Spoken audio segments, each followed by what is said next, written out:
Merci Claude, et puis est-ce qu'on m'entend? Je crois qu'il faut t'approcher assez. Okay. Merci Claude, et puis merci au comité de Luxembourg de me donner l'occasion de venir vous parler de mon expérience sur le terrain, et puis peut-être d'essayer de dégager quelques pistes de compréhension dans ce Moyen-Orient si complexe, et j'ai envie de dire, et si simple à la fois. Si complexe parce qu'on voit bien tout ce qui est en train de s'affronter, où il n'y a pas simplement des forces locales ou régionales, mais c'est aussi un conflit qui concerne le monde entier, parce que les grandes puissances sont évidemment complètement impliquées. Et puis simple aussi parce qu'on voit bien ce qui se dégage et quelles pourraient être les solutions qui pourraient exister pour ce Moyen-Orient, et plus particulièrement pour le Proche-Orient, puisqu'on va évidemment parler de la Palestine et du combat du peuple palestinien aujourd'hui, où là, encore plus que jamais, toutes les solutions sont déjà sur la table, et qu'on peut se poser la question de savoir pourquoi ces solutions-là ne sont pas mises en œuvre, alors qu'il s'agit et des droits d'un peuple et du respect du droit international. Mais peut-être pour essayer de comprendre ce qui se passe en Palestine aujourd'hui, puisque la question un peu qui est posée, c'est pourquoi est-ce qu'on parle beaucoup moins aujourd'hui de la Palestine, peut-être un peu plus ces dernières semaines, puisqu'il y a eu les élections en Israël et que, comme d'habitude, Benjamin Netanyahou s'est singularisé par ses déclarations qui sont un crachat à la figure de la communauté internationale, je crois qu'on peut appeler ça comme ça. Mais pour essayer de peut-être un peu plus comprendre, je crois qu'il faut revenir un petit peu en arrière sur le Moyen-Orient, peut-être à ce qu'on a appelé les printemps arabes, peut-être faussement, malheureusement, avec ce qui arrive, en tout cas avec les soulèvements qui ont pu avoir lieu en 2011, et peut-être même un petit peu avant, pour mieux comprendre comment cette région a commencé à bouger, comment certains essayent de ne pas regarder la question palestinienne comme étant une centralité dans le Proche-Orient, et comment en réalité aujourd'hui le règlement de ce qu'on appelle faussement le conflit israélo-palestinien, en tout cas le règlement de la question palestinienne, est un élément important pour la paix et la stabilité de l'ensemble de la région. D'abord, revenons d'abord peut-être à ces soulèvements en 2011, mais où en sont les Palestiniens en 2011 ? En 2011, les Palestiniens sont divisés. Ils sont divisés géographiquement et ils sont divisés politiquement depuis déjà plus de 4 ans, puisque vous le savez, les batailles interpalestiniennes ont fait que le Hamas, donc le mouvement de la résistance islamique, comme le dit son acronyme en arabe, prend contrôle de la bande de Gaza, et l'autorité palestinienne, donc dirigée par l'Organisation de libération de la Palestine, l'OLP, contrôle la Cisjordanie. Pourquoi est-ce qu'on en arrive là ? Là aussi, il faut peut-être remonter un petit peu en arrière. En 1993, lorsque les accords d'Oslo sont signés, une autorité palestinienne s'installe à Gaza et Jéricho d'abord, et puis ensuite en Cisjordanie. Chez le peuple palestinien, dans sa très grande majorité, c'est un espoir qui est soulevé. L'arrivée de Yasser Arafat à Gaza, notamment, est accueillie avec des cris de joie, des fêtes. Réellement, il y avait un espoir qui a été soulevé. Tout le monde a voulu croire dans les accords d'Oslo et à terme à la création d'un État de Palestine. Et puis très rapidement, en fait, avec les années qui ont suivi, la colonisation israélienne s'est poursuivie en Cisjordanie. Elle s'est aggravée et renforcée dans la bande de Gaza avec une pression de plus en plus importante des colons. Et contrairement à ce qui était attendu, les Palestiniens ont vécu de plus en plus mal. Non seulement parce que les Israéliens avaient décidé que, puisqu'il y avait les accords d'Oslo, une bonne partie des Palestiniens qui travaillaient en Israël ne pourraient plus aller travailler en Israël, mais que la politique israélienne menée a été en réalité de corseter tout développement possible des territoires palestiniens. Non seulement avec la colonisation, mais y compris avec une poursuite de l'occupation, puisque malheureusement les accords d'Oslo, comme vous le savez, prévoyaient que la Cisjordanie était divisée en 3 zones. La zone A, qui était la seule sous contrôle total palestinien, une zone B sous contrôle administratif palestinien et sous contrôle sécuritaire israélien, et une zone C totalement sous contrôle israélien, sécuritaire et administratif. Je rappelle que quand on parle de la zone C, on ne parle pas d'Israël dans les frontières de 67, on parle bien de la Cisjordanie et des territoires palestiniens. Cette cet échec, et en tout cas cet espoir trompé et perdu par les Palestiniens, a amené un début de révolte à la fin des années 90, plus, je vais un peu vite, hein, mais on pourra y revenir si vous voulez dans le débat, plus en 2000, la provocation orchestrée par Ariel Sharon avec l'accord des autorités israéliennes de l'époque qui se rend sur l'esplanade des mosquées à Jérusalem et qui marque le début réel de la deuxième intifada, qu'on a appelée l'intifada Al-Aqsa, du nom de la mosquée, de la grande mosquée de Jérusalem, mais qui a été en fait la consécration, et je pense qu'Ariel Sharon avait bien compris qu'il y avait beaucoup de mouvements déjà dans la société palestinienne, et qu'il convenait, pour empêcher tout développement et tout accord politique plus tard, il convenait de mettre la pagaille. Et c'est exactement ce qu'a cherché à faire Ariel Sharon. Et en 2000, donc, est déclenchée cette intifada, qui est une intifada qui a été encore plus dure que la première, une intifada réprimée immédiatement dans le sang par l'armée israélienne, un blocage des territoires. Et vous le savez, dès 2002, donc après les attentats du 11 septembre aux États-Unis, Ariel Sharon déclare, puisqu'il, grâce à sa provocation, il venait d'être élu Premier ministre en Israël, Ariel Sharon déclare « Nous aussi, nous avons notre Ben Laden, c'est Yasser Arafat ». À partir de là, tout s'enchaîne. L'armée israélienne rentre à nouveau dans les territoires palestiniens en Cisjordanie. Ils encerclent Yasser Arafat dans sa Moukata, dans son quartier général à Ramallah, dont il ne sortira malheureusement que pour venir mourir dans des conditions encore mystérieuses à Paris. Auparavant, Israël et les États-Unis n'ont eu de cesse de faire pression sur cette autorité palestinienne nouvellement installée pour qu'elle se conforme à leurs desiderata et que toute lutte des Palestiniens cesse. De quelle manière est-ce qu'ils ont agi?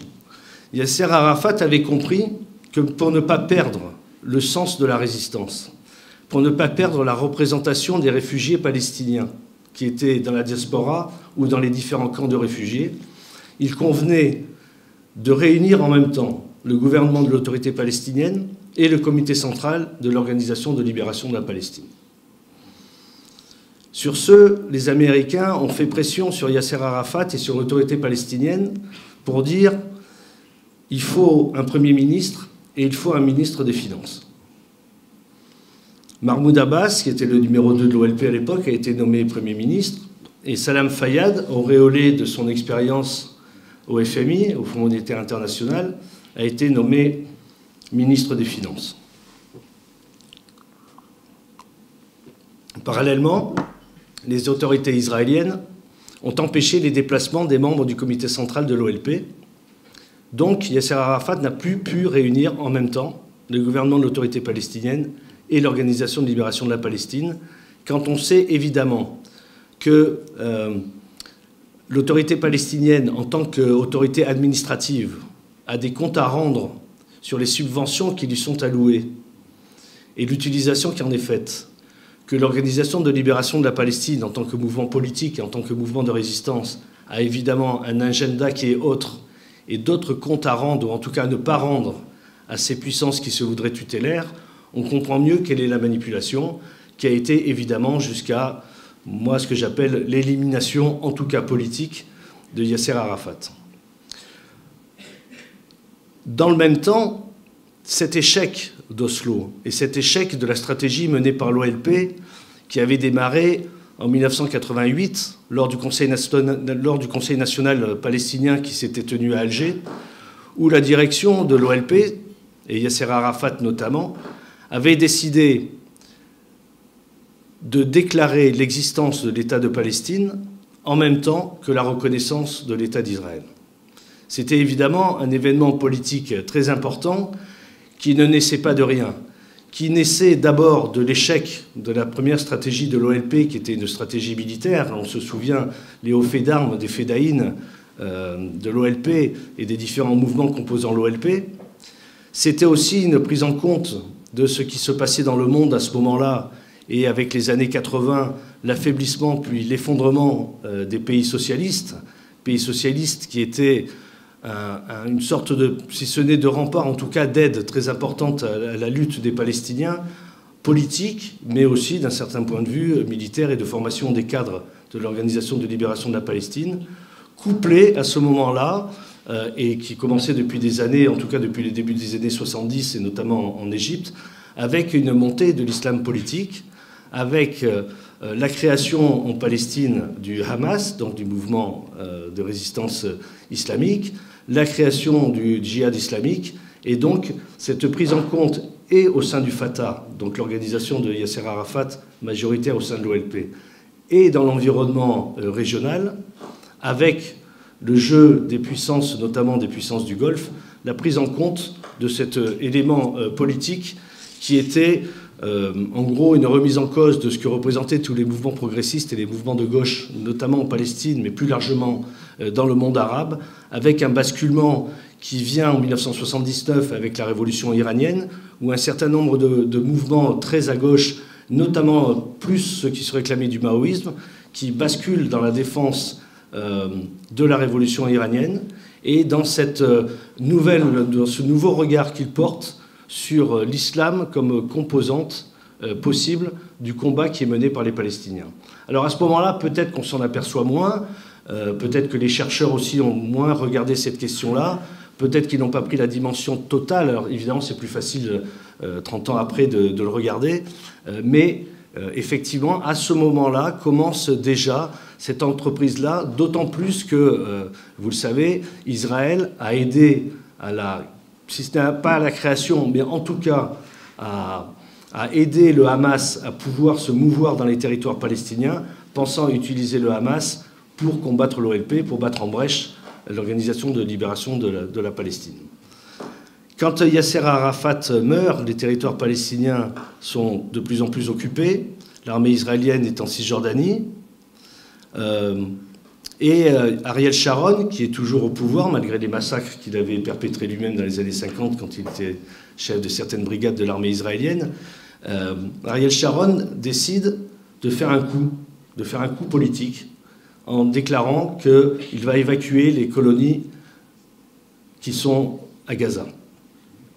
C'est un coup politique, pourquoi ? C'est un coup politique parce qu'en aucun cas et jamais il n'a voulu placer cette évacuation des colonies israéliennes dans la bande de Gaza dans le cadre d'un processus négocié avec la direction palestinienne.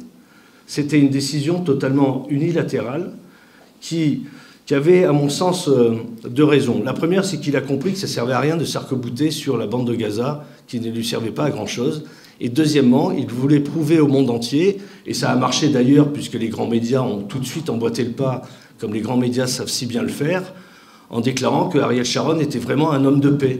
C'était vraiment quelqu'un d'assez extraordinaire, puisque courageusement, il décidait d'évacuer les colonies de la bande de Gaza.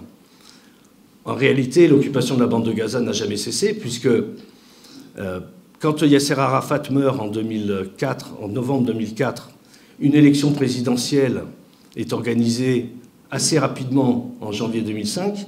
Le Hamas, à ce moment-là, ne présente pas de candidat à l'élection présidentielle, arguant du fait que ces élections se tiennent dans le cadre des accords d'Oslo, et comme ils ne soutiennent pas les accords d'Oslo, ils ne présentent pas de candidat. Je souligne ça parce qu'on va voir la contradiction l'année d'après. Donc Mahmoud Abbas est élu président. L'année suivante, en 2006, lors des élections législatives qui se tiennent, le Hamas présente des candidats, bien que ces élections se tiennent de la même manière dans le cadre des accords d'Oslo, et remporte ces élections. Alors, sur ces élections-là, je pense qu'il y a deux choses à dire. La première, c'est que le Hamas a effectivement emporté la majorité des sièges, mais ce qui est intéressant de voir, c'est que le Parlement palestinien est élu de deux manières. La moitié des députés sont élus sur un scrutin de liste, l'autre moitié est élue par circonscription. Et c'est par circonscription que le Hamas a gagné, ce qui montre bien le rejet de la population par rapport aux cadres locaux du Fatah, trop souvent accusés de ne pas faire leur travail de cadres militants et de cadres pour la lutte, et très souvent, malheureusement, et à juste titre, accusés de corruption, accusés de passer plus leur temps à se remplir les poches plutôt que de développer la lutte contre l'occupant israélien et de faire en sorte que la lutte du peuple palestinien soit victorieuse. Dès l'élection du Hamas, c'est branle-bas de combat général dans la dite communauté internationale. On ne respecte pas le vote, et quoi qu'on puisse penser politiquement du Hamas, ils ne respectent pas le vote des Palestiniens, décident de faire de Gaza une prison à ciel ouvert, et donc un blocus est instauré par Israël sans que les grandes puissances ne disent quoi que ce soit. Commence pour les Palestiniens de Gaza à ce moment-là un nouveau calvaire, peut-être le pire qu'ils n'ont jamais subi, et ça a aussi son importance par rapport à ce qui s'est passé en juillet 2014. Pourtant, cette division interpalestinienne, qui est une division historique quand même, qui est une division géographique et qui est une division politique, n'est pas acceptée vraiment par la population palestinienne. D'abord parce qu'elle se sent flouée puisqu'elle a voté et qu'on rejette son vote. Mais ce n'est pas le seul pays d'ailleurs, puisqu'en France, on avait voté contre le projet de constitution européenne, et puis on nous a dit qu'on n'avait rien compris, et à Lisbonne, ils ont quand même fait ce traité de constitution. Donc ce n'est pas le seul pays au monde. Mais là, les Palestiniens, un, se sont sentis grugés, deux, il y a eu un sentiment de trahison de la part de l'autorité palestinienne, et l'OLP ne jouant plus vraiment son rôle. Moi, j'aime souvent à dire, et malheureusement, que quand les choses vont bien, le Fatah dit que c'est son fait, et quand les choses vont mal, c'est l'OLP. Comme ça englobe l'ensemble des factions palestiniennes. Pourtant, il y a eu des manifestations, et à Gaza, et en Cisjordanie, notamment des jeunes Palestiniens, qui sans doute, poussés un peu par ce qui se passait dans les autres pays arabes, ont décidé eux aussi d'élever la voix, eux qui étaient quand même si ignorés, puisqu'un des problèmes des accords d'Oslo, ça a été que la population palestinienne, en gros, n'a plus fait partie du combat qui a été mené. L'autorité palestinienne se chargeant de gérer les contacts avec l'occupant, se chargeant des contacts sur les questions sécuritaires, se chargeant des relations avec les institutions de Bretton Woods, avec le FMI et avec la Banque mondiale, se chargeant d'eux, et on ne savait plus trop qui était qui.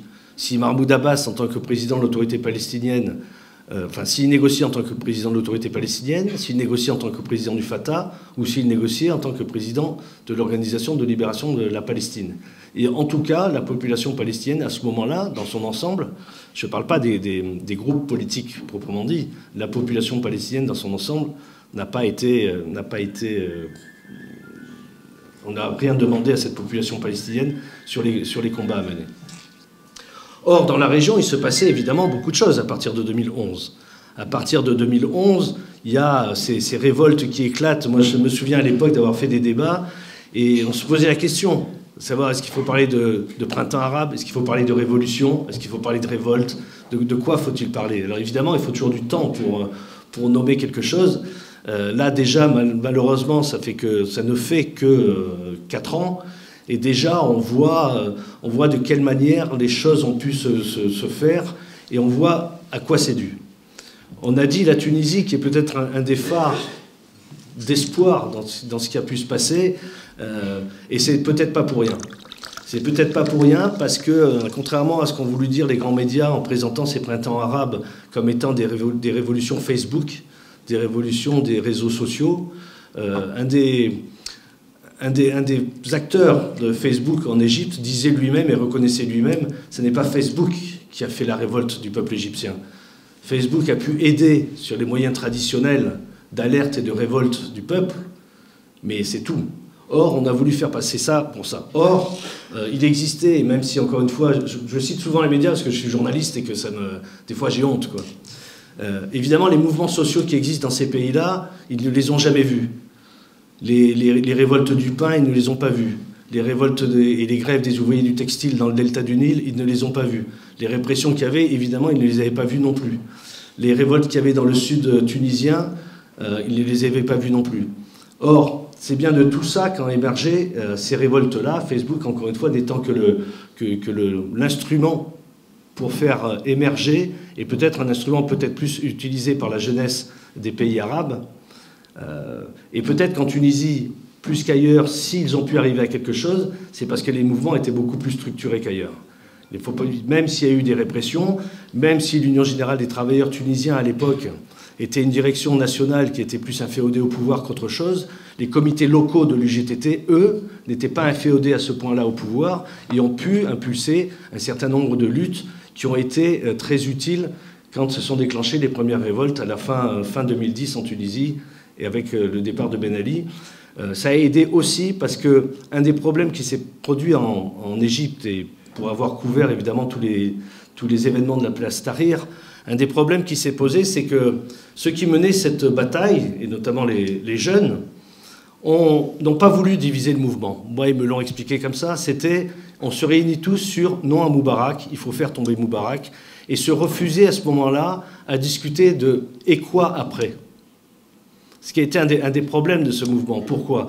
Parce que, historiquement, on le sait, dans le monde arabe, et la plupart des pays arabes ont, depuis les années 50-60, éradiqué tous les mouvements progressistes et tous les mouvements de gauche et les partis communistes existants, même ceux les soutenant. Même Nasser a mis en prison les communistes égyptiens, alors que les communistes égyptiens soutenaient peu ou prou ce qu'il était en train de faire. Et donc que cette éradication des mouvements progressistes dans le monde arabe, ce vide politique, et même s'il y a eu répression aussi contre les mouvements islamistes ont pu perdurer, d'abord parce que leur moyen de communication, c'était en grande partie les mosquées, et que ce moyen de communication-là n'a jamais été coupé, n'a jamais pu être coupé. Deuxièmement, parce que les pays du Golfe se sont investis totalement dans l'aide au mouvement islamiste. Pendant très longtemps, l'Arabie saoudite a soutenu les frères musulmans égyptiens, jusqu'à ce qu'il y ait cette rupture après 1991, après la guerre qui avait été menée contre Saddam Hussein et l'envahissement du Koweït, et l'installation de bases américaines en Arabie saoudite, contre lequel se sont opposés les frères musulmans. Donc il y a eu une rupture. L'Arabie saoudite s'est plus tournée vers les salafistes et a aidé les salafistes. Et c'est à ce moment-là que Moubarak, à l'époque, essaye de contrecarrer les frères musulmans, non seulement en les jetant en prison, mais également en donnant la gestion de mosquées aux salafistes contre les frères musulmans. Les frères musulmans ne sont pas restés orphelins très longtemps, puisque le Qatar a pris le relais très rapidement et les a soutenus. Il suffisait de regarder la télévision Al Jazeera pour voir que les frères musulmans avaient voix au chapitre, étaient régulièrement sur les plateaux de télévision pour expliquer leur stratégie, pour expliquer ce qu'ils étaient en train de faire. Et puis, rapidement, il y a eu ce qui s'est passé en Libye. Alors, en Libye, ça a été, je pense, le pire des mensonges qui a pu exister. Grâce à la presse internationale, et j'étais à Benghazi au début de la révolte, on a fait une guerre en Libye, en expliquant qu'il fallait sauver le peuple libyen du massacre qu'était en train d'opérer Kadhafi. Je ne défends pas Kadhafi. Mais ce que je peux dire, moi, et ce dont je peux témoigner, ce que j'ai témoigné dans l'UMA, dans mes papiers, c'est que de massacre, il n'y en a pas eu lieu, il n'y a pas eu, que les bombardements de Benghazi qui ont été décrits n'ont pas eu lieu, que les chars libyens ne sont jamais rentrés dans Benghazi, que quand l'aviation, avant qu'il y ait comment on dit en français, le no-fly zone, la zone la zone d'exclusion aérienne, merci, la zone d'exclusion aérienne, avant, les bombardements qui ont eu lieu ont toujours été des bombardements qui ne visaient pas directement les cibles, mais qui visaient à éloigner notamment des sites importants, notamment des sites de munitions, etc. etc. J'ai un souvenir, pour anecdote, en mars 2011, un dépôt d'explosifs saute à Benghazi, faisant une quinzaine de morts, je crois. Immédiatement, le Conseil national de transition libyen, qui s'était mis en place à l'époque, accuse le régime de Kadhafi d'avoir bombardé, d'avoir tapé ce site de munitions, d'armement, et donc d'avoir créé la mort d'une quinzaine de personnes. Un mois après, l'organisation Human Rights Watch sort un rapport, et dans le rapport, il y a un petit paragraphe qui dit « Et à telle date, en mars, la rébellion a voulu déplacer les explosifs qui se trouvaient dans ce dépôt et a fait tout exploser. » Donc c'est pour dire, et évidemment, personne n'a repris cette information-là. Donc c'est pour dire que ils nous ont expliqué que la guerre qui avait été menée en Libye était une guerre humanitaire. Il n'y a jamais de guerre politique, c'est bien connu, ce ne sont que des guerres humanitaires. Et si on regarde bien aujourd'hui, les trois pays, si on regarde depuis 2003, les trois pays où les dirigeants ont soit disparu, soit, et c'est le chaos, soit les dirigeants sont encore en place, mais la situation dans le pays, c'est quand même assez terrible. Je parle de la Syrie, je parle de l'Irak, et je parle de la Libye. Ce sont les trois pays qui, au sein de la Ligue arabe, se sont toujours opposés aux Américains et à la stratégie américaine au Moyen-Orient. Encore une fois, quoi qu'on pense de ces régimes, aujourd'hui, la Ligue arabe est complètement dirigée par l'Arabie saoudite, qui fait la pluie et le beau temps dans la région, sans que personne ne trouve rien à redire, et surtout pas la France. Puisque la France vient de s'entendre avec l'Arabie saoudite pour livrer des armes au Liban, c'est-à-dire que la France livre les armes et l'Arabie saoudite paye, ce qui est un drôle de marché quand même, quand on y pense. Alors évidemment, dans cette situation régionale chaotique, où à partir de 2003, les Américains ouvrent la boîte de Pandore du confessionnalisme et de l'affrontement confessionnaliste. Un affrontement qui n'existait pas à ce niveau-là. Il y a toujours eu des tensions entre les sunnites et les chiites.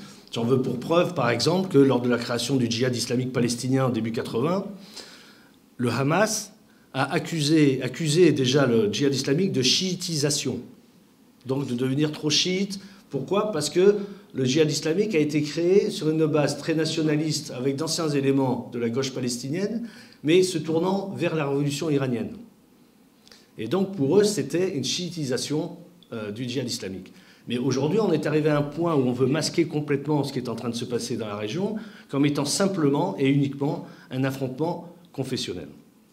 Alors, évidemment que l'affrontement confessionnel est un des paramètres existants, mais pour ma part, je dirais qu'il s'agit plutôt d'affrontements entre États, que ce soit l'Iran, la Syrie, l'Arabie saoudite. Ce qui se passe au Yémen, c'est plutôt des affrontements entre États aujourd'hui, même si le confessionnalisme, encore une fois, est un des paramètres, mais ce n'est pas le paramètre essentiel aujourd'hui.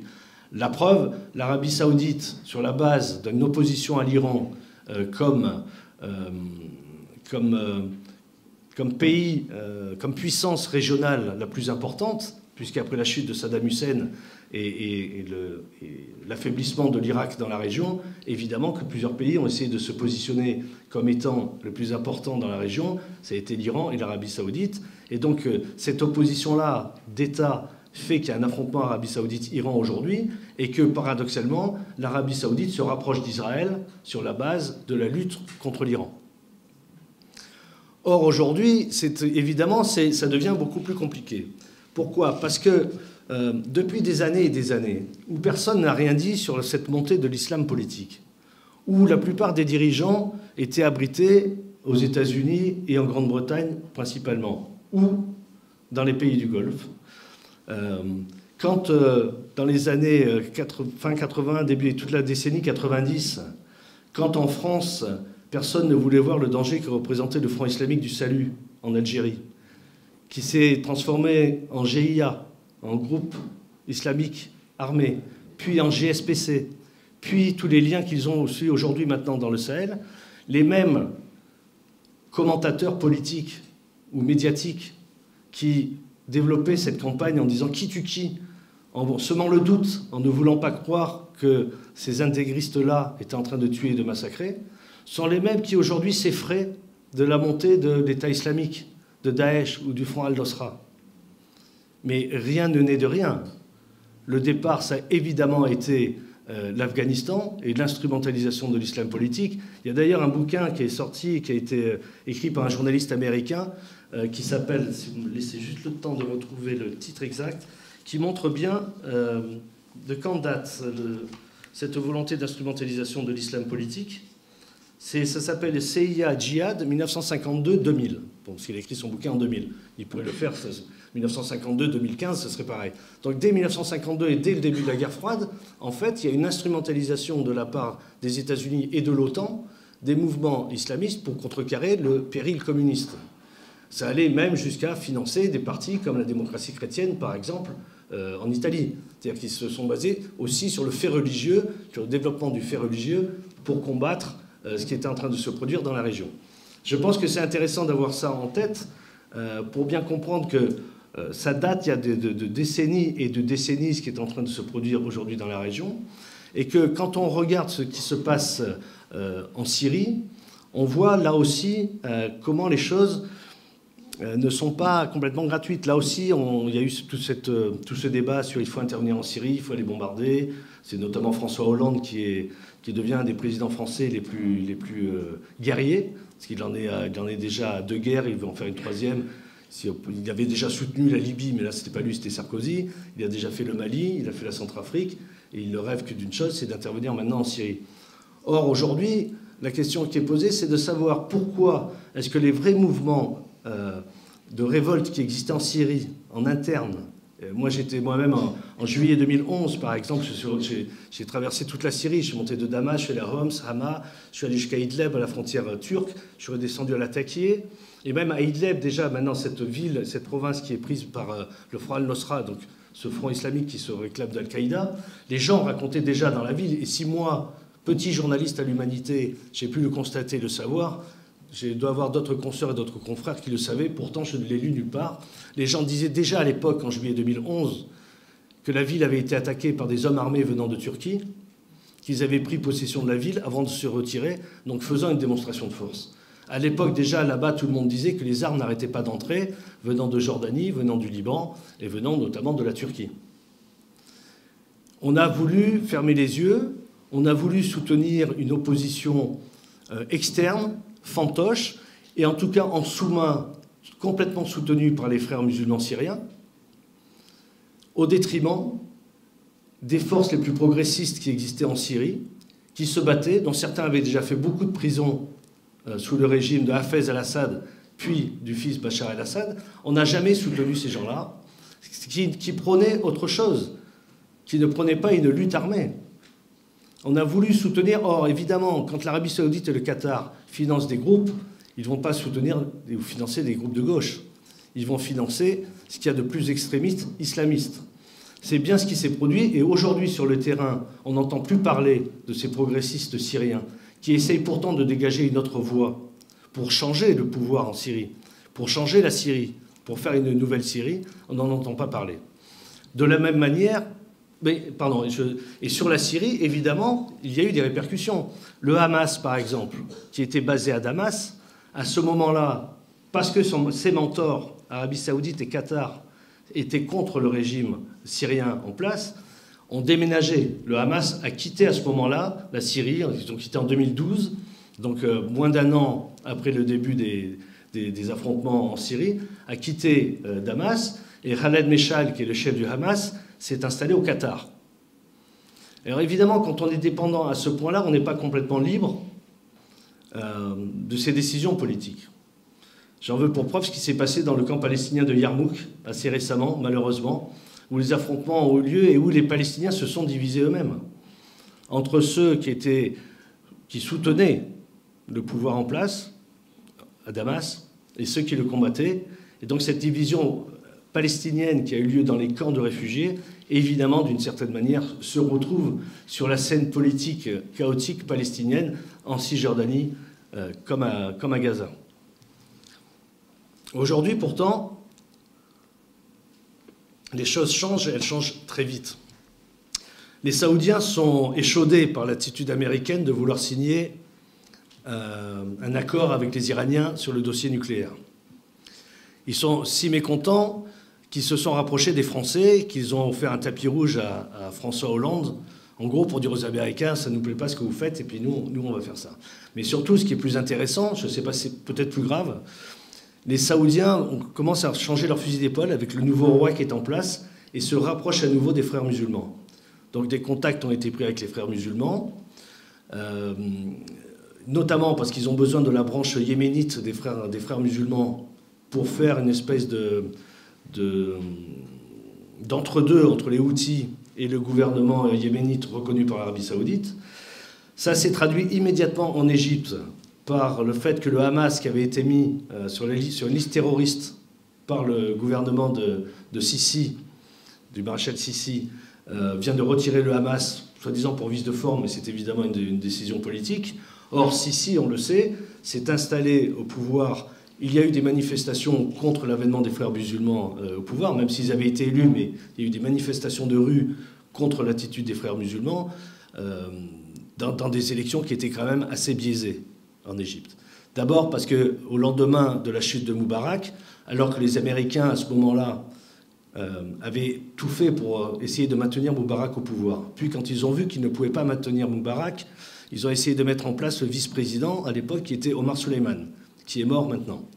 Et donc, quand ils ont vu que ça n'était plus possible, et l'Égypte étant une carte maîtresse dans la région, notamment parce que c'est un des 2 seuls pays arabes avec la Jordanie qui a signé un accord de paix avec Israël, et même plus que des accords de paix, puisqu'ils ont des accords économiques et de libre-échange avec Israël qui sont très importants, il était hors de question que l'Égypte bascule n'importe où, dans n'importe quelle main, et surtout pas dans la main de jeunes qui prônaient une autre Égypte et qui se sont basés aussi beaucoup, puisque leur mouvement s'appelait le mouvement du 26 avril, qui était une référence justement au mouvement des ouvriers du textile du delta du Nil. Donc la référence disait déjà beaucoup sur ce qu'ils voulaient faire. Mais encore une fois, ce que je disais tout à l'heure, c'est que malheureusement, ils n'ont pas voulu discuter pendant le mouvement de ce qu'ils allaient faire après. Les frères musulmans, à ce moment-là, se sont entendus avec le parti de Moubarak, qui existait encore, le Parti national démocratique, pour faire un toilettage de la constitution égyptienne, alors que le gros de ceux qui manifestaient voulaient la réécriture totale d'une constitution, puis la tenue d'élections. Or, les frères musulmans se sont entendus avec le PND, le Parti national démocratique, pour faire un toilettage de la Constitution, qui ne changeait quasiment rien, ont fait un référendum qu'ils ont gagné, ils ont aussitôt organisé des élections. Et évidemment, les 2 seules forces politiques organisées dans le pays, ou 3 si je mets les salafistes, frères musulmans et le parti de Moubarak, ont été les principaux vainqueurs des élections législatives, mais notamment, évidemment, les frères musulmans et les salafistes.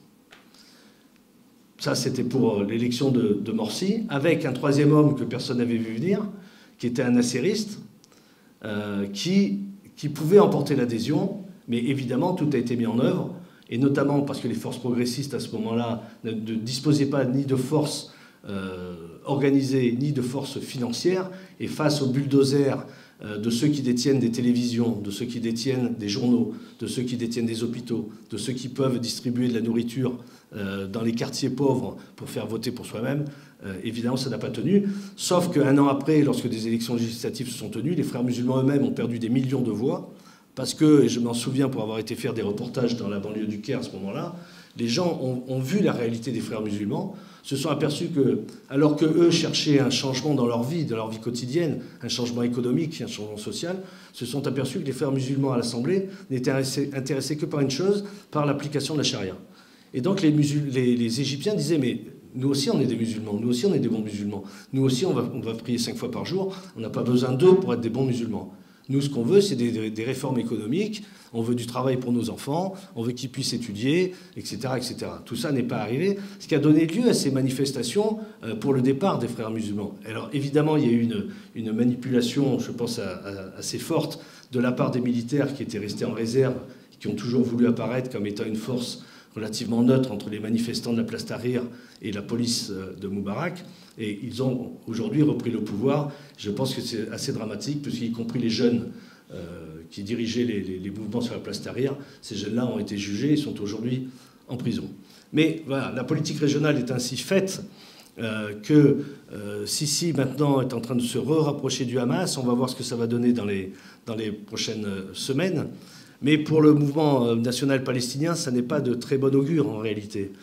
Parce que, vous le savez, à chaque fois qu'il y a eu tentative politique pour essayer de regagner cette unité palestinienne, notamment entre le Hamas et le Fatah, mais en réalité c'est entre le Hamas et l'OLP, qui consistait d'abord à essayer de monter un gouvernement d'union nationale, et deuxièmement à se mettre d'accord sur les bases d'organisation de nouvelles élections, puisque la dernière élection présidentielle c'était en 2005, donc il y a 10 ans, la dernière élection législative c'était en 2006, donc il y a 9 ans, et que les discussions portent et sur la constitution de ce gouvernement d'union nationale, mais aussi sur les questions de caractère proprement politique, qui sont notamment sur l'entrée du Hamas et du djihad islamique dans l'organisation de libération de la Palestine. Donc les conditions sont assez... les discussions sont assez dures, notamment parce que le Hamas réclame d'entrer au pourcentage de ce qu'ils ont réalisé aux élections, ce que refusent les composantes de l'OLP, c'est-à-dire pas seulement le Fatah, mais toutes les composantes, Front populaire de libération de la Palestine, le Front démocratique, le Parti du peuple palestinien, les anciens communistes, etc., etc. Pourquoi ? Parce que les élections n'ont eu lieu que sur les territoires palestiniens, c'est-à-dire à Gaza et en Cisjordanie. En aucun cas, les réfugiés et la diaspora palestinienne n'a pu voter. Donc cette représentation-là, et l'OLP, c'est un peu l'existence de l'OLP. c'est le garant de la perpétuation, de la continuation du combat pour le droit au retour des réfugiés palestiniens, comme le veut la résolution 194 des Nations Unies. Mais à chaque fois qu'un premier accord, qu'un premier pas a pu être fait entre le Hamas et l'OLP, comme ça s'est passé l'année dernière, on a vu immédiatement l'attitude israélienne. Et ça a été cette guerre de Gaza. Les prétextes sont clairs de ce qui s'est passé à Jérusalem pour venir bombarder, et pas simplement bombarder, pour venir détruire en grande partie la bande de Gaza en juillet 2014. Et je crois que c'est dramatique et en même temps intéressant ce qui s'est passé. En 2008-2009, quand il y a eu l'opération, je crois que ça s'appelait Plomb durci, dans la bande de Gaza, fin 2008, début 2009, à ce moment-là, les Israéliens ont empêché la presse d'entrer, en tout cas par leur territoire. Moi, je suis rentré par l'Égypte, je suis arrivé dans la bande à Rafah, donc dans la ville du sud de la bande de Gaza, et j'ai pu monter jusqu'à Gaza City, dans la grande ville de la bande de Gaza, grâce aux communistes palestiniens qui m'ont caché dans des véhicules pour pouvoir monter malgré les bombardements. Et j'ai pu malheureusement assister déjà au massacre orchestré, à ce que tu disais, Claude, tout à l'heure, sur l'utilisation de ce qu'on appelait le lime, c'est-à-dire cette espèce d'arme de poudre composée de carbone, de tungstène, et qui, quand quelqu'un est touché avec ces armes-là, c'est des petits missiles, en fait, parce que c'est très antipersonnel. La personne qui est touchée, il n'y a qu'une seule chose à faire, comme m'ont expliqué les chirurgiens à l'hôpital Shifa de Gaza, c'est l'amputation. Et ce qu'on voyait, c'était vraiment affreux et horrible. Sans parler de l'utilisation, évidemment, des bombes au phosphore blanc, qui sont prohibées dans les zones où se trouvent des civils, qui sont prohibées par les conventions de Genève, dont la cure Israël, qui sont comme des confettis, sauf que c'est du phosphore blanc incandescent, et que quand ça touche la peau, ça s'enfonce dans la peau, et ça brûle tout ce que ça rencontre. 2008-2009, ils nous ont empêchés d'entrer parce qu'ils avaient décidé d'entrer au sol et de faire ce qu'ils ont fait. Ils n'ont pas pu nous empêcher complètement, heureusement. En 2014, ils nous ont laissés entrer. Pourquoi? Parce qu'ils pensaient qu'en 3 jours, ils allaient mettre les Palestiniens de Gaza à genoux. Ils ont pensé que la division palestinienne était telle que la Cisjordanie allait se taire. Ils se sont dit que, comme c'était bien monté sur le fait qu'ils étaient obligés de riposter à des tirs de roquettes, le monde entier allait dire droit à l'autodéfense. C'est vrai que François Hollande l'a défendu tout de suite. Mais ça n'a pas été le cas de tout le monde, heureusement. Mais au bout de 3 jours, ils se sont aperçus qu'en fait, que le peuple de Gaza, et le peuple palestinien, et pas non plus en Cisjordanie, n'avait mis le genou par terre. Les destructions ont commencé, et les Palestiniens que j'ai pu rencontrer, qui n'étaient pas des combattants au sens propre du terme, au sens armé, d'abord, l'ensemble des factions palestiniennes, contrairement à ce qu'ont dit les médias, ce n'était pas une guerre d'Israël contre le Hamas. D'abord, c'était une guerre d'Israël contre le peuple palestinien de Gaza. Et l'ensemble des organisations palestiniennes, et pas seulement le Hamas, a participé à la lutte armée contre Israël à ce moment-là. Toutes, chacun avec ses moyens, chacun avec ses capacités, avec son nombre de militants, avec les armes qu'il avait, mais tous, y compris le Fatah, les communistes, le Front populaire de libération de la Palestine, le Hamas, le djihad islamique, tous sont entrés dans la bataille à ce moment-là. Et la population palestinienne n'a pas flanché. Parce qu'elle disait, ça fait 7 ans qu'on est sous blocus. En 7 ans, il y a au moins 1500 personnes qui sont déjà mortes parce qu'on est sous blocus, qu'il n'y a pas assez de médicaments, qu'on ne peut pas être soigné dans les hôpitaux, parce qu'on ne peut pas avoir droit à la dialyse. Et la dialyse est un vrai gros problème dans la bande de Gaza, notamment à cause des questions de l'eau, etc. etc. Israël a voulu punir toute la population de Gaza en tapant, et je l'ai constaté moi-même, ils ont détruit une usine de biscuits. C'est certainement un nid de terroristes, l'usine de biscuits. Ils ont détruit des installations électriques, ils ont tapé sur les hôpitaux. Le peuple de Gaza a quand même dit « non, il faut continuer ». Quand leur maison était détruite, ils revenaient sur place, ils plantaient un drapeau palestinien, ils essayaient de mettre leurs tentes, etc. etc. Malgré encore une fois, la répression terrible de l'armée israélienne. On en a peu parlé, 17 journalistes palestiniens ont quand même été tués dans la bande de Gaza pendant les 50 jours de l'offensive israélienne. Ces journalistes palestiniens à qui moi je veux rendre hommage, parce que je suis journaliste, mais aussi parce qu'on n'en parle jamais. Mais souvent, les images qu'on voit sur les télévisions internationales sont des images ramenées par ces journalistes palestiniens.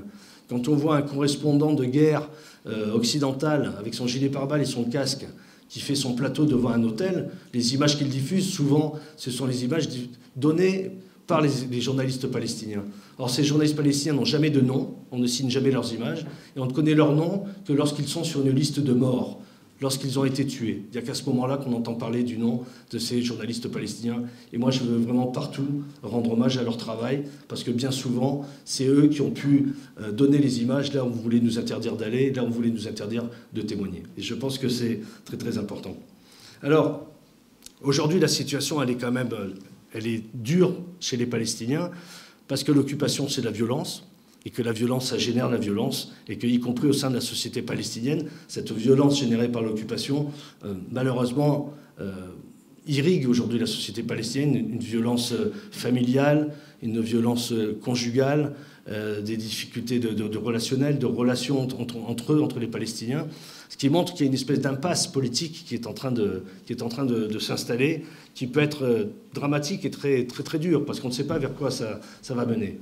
Ajoutez à ça que les dernières élections israéliennes ont quand même amené au pouvoir à nouveau Benyamin Netanyahou, qui 2 jours avant le scrutin disait que lui, Premier ministre, il n'y aurait pas d'État palestinien. Même s'il y a quelques signes d'espoir sur l'élection israélienne, notamment avec ce qu'on appelait la liste commune, qui était composée des communistes israéliens et des partis arabes israéliens, pour le reste, c'est quand même assez dramatique. La colonisation se poursuit. Benyamin Netanyahou se permet de dire mais dites-nous quelles sont les frontières des colonies. Il ne parle même plus des frontières d'un État palestinien. Il parle des frontières des colonies. Dites-nous quelles sont les frontières des colonies, comme ça on construira à l'intérieur. En réalité, la stratégie israélienne est toujours la même, celle du fait accompli, celle de construire des colonies toujours plus importantes. Et quand elles sont très importantes, ils disent « mais ça fait un bloc. On ne pourra pas démanteler ces colonies, il va falloir l'intégrer à Israël. » Et pour aller dans cette région depuis 18 ans maintenant, je vois année après année, des fois, enfin j'y vais plus souvent qu'une fois par an d'ailleurs, je vois à chaque fois des constructions de colonies. Je vois ce qu'ils appellent, eux, des colonies illégales, comme si les colonies n'étaient pas illégales déjà en elles-mêmes. Donc ce sont des mobil-homes qu'ils installent sur le haut des collines. Et puis, avec l'aide de l'armée, ils commencent à se brancher sur l'eau, ils commencent à se brancher sur l'électricité. Et puis, petit à petit, ils créent une colonie, ils créent un fait accompli. Ces colonies étant, d'un point de vue cadastral, fait en sorte que leur étendue va toucher la suivante. Et donc, ils vont faire des continuums. Et c'est ça qu'ils cherchent en réalité, faire une espèce de continuum et à terme éteindre la possibilité d'un État palestinien. Donc je pense qu'il y a vraiment un grand danger. La division palestinienne se poursuit aussi, ce qui n'est évidemment pas de bon augure pour la suite et sur la capacité des Palestiniens à continuer à se battre.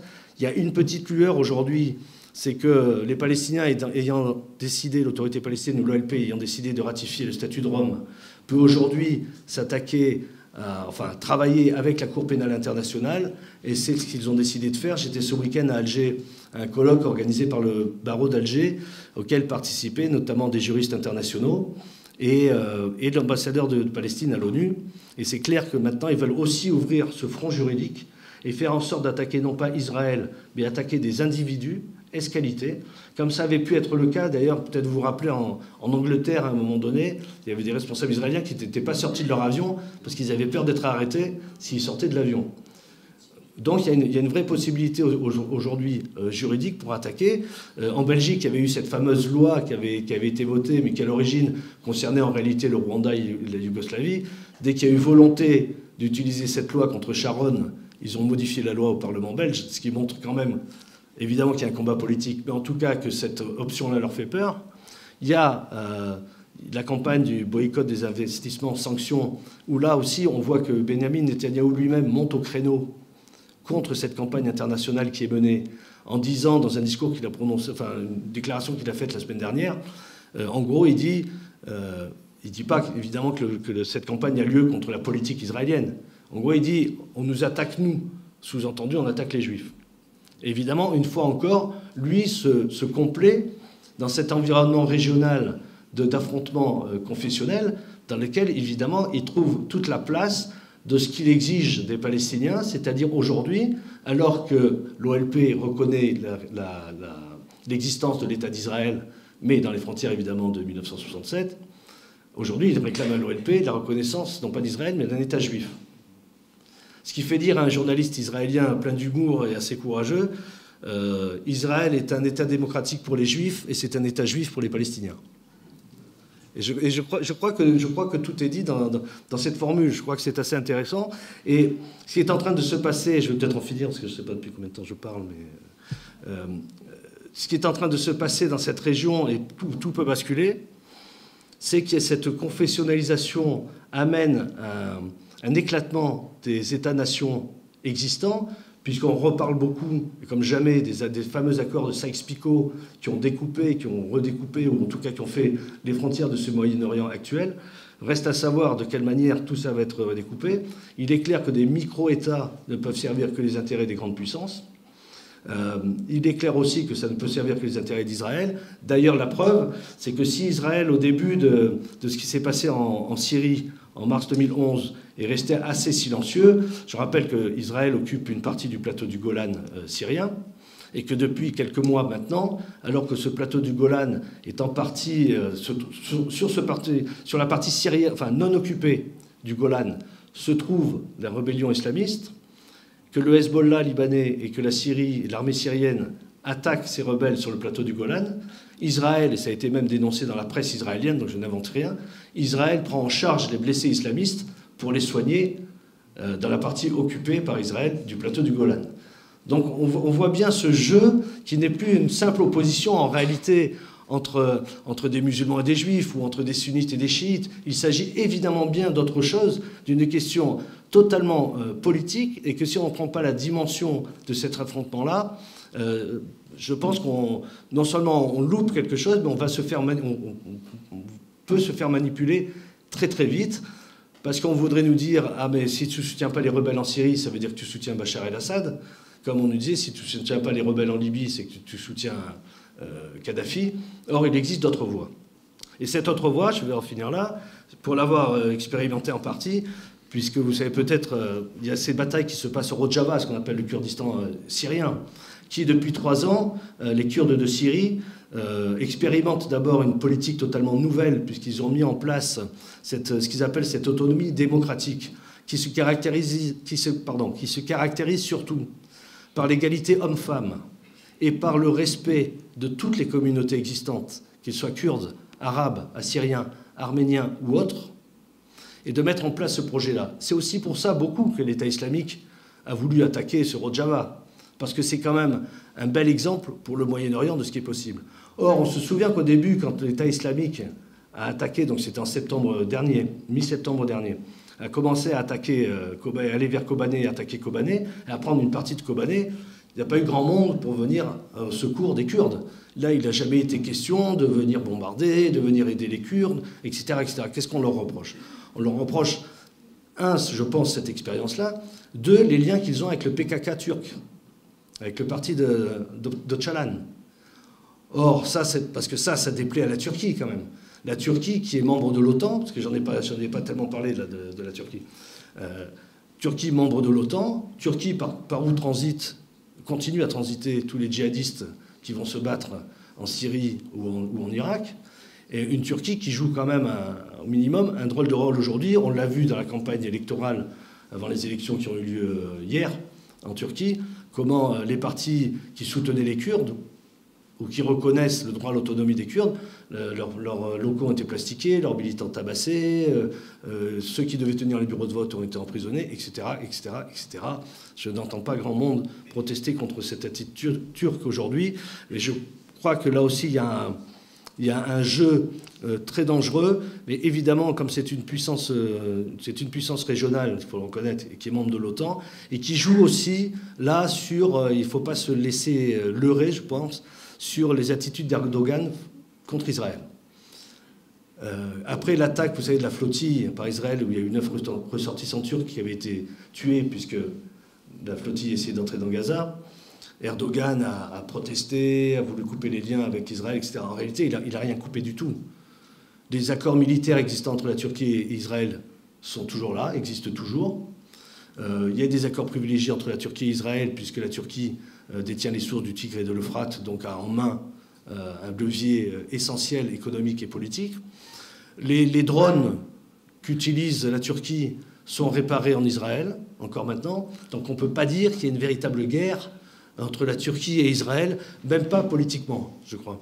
Donc voilà, cette région-là est très très complexe. Un mot pour finir sur l'Iran, qui est en train de jouer sa partition, qui déclare en même temps qu'il soutiendra Bachar el-Assad jusqu'au bout.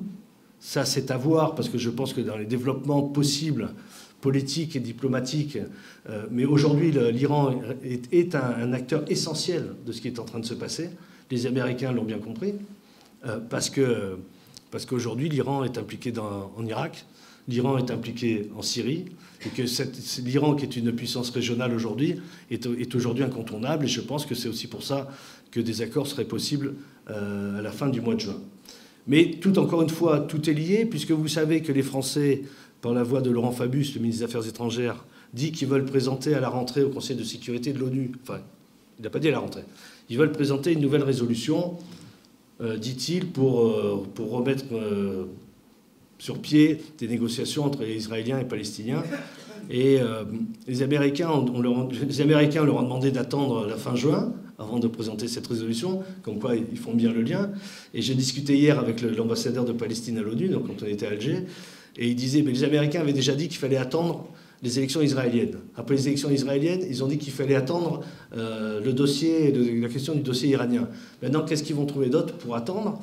D'autant plus que les Palestiniens disent que la résolution, dans ce qui est proposé, n'est pas suffisante, puisque notamment ce qui est proposé, c'est qu'il y a un nouveau mécanisme de conférence internationale qui impliquerait un peu plus d'acteurs que ce qui est actuellement, donc ce qui peut être intéressant, parce que ça impliquerait les 5 pays des membres permanents du Conseil de sécurité de l'ONU, plus les pays arabes, plus, je pense, l'Union européenne et un certain nombre d'autres pays. Mais Fabius se contente de dire, voilà, on donne une date limite de négociation. Au bout de cette date limite, je crois que c'est 2 ans, si rien n'est fait, on reconnaîtra l'État de Palestine en tant qu'État. Les Palestiniens disent, il faut la fin de l'occupation, et pas simplement des négociations. Il faut un deadline sur la fin de l'occupation, parce que ça, ce sera plus compliqué.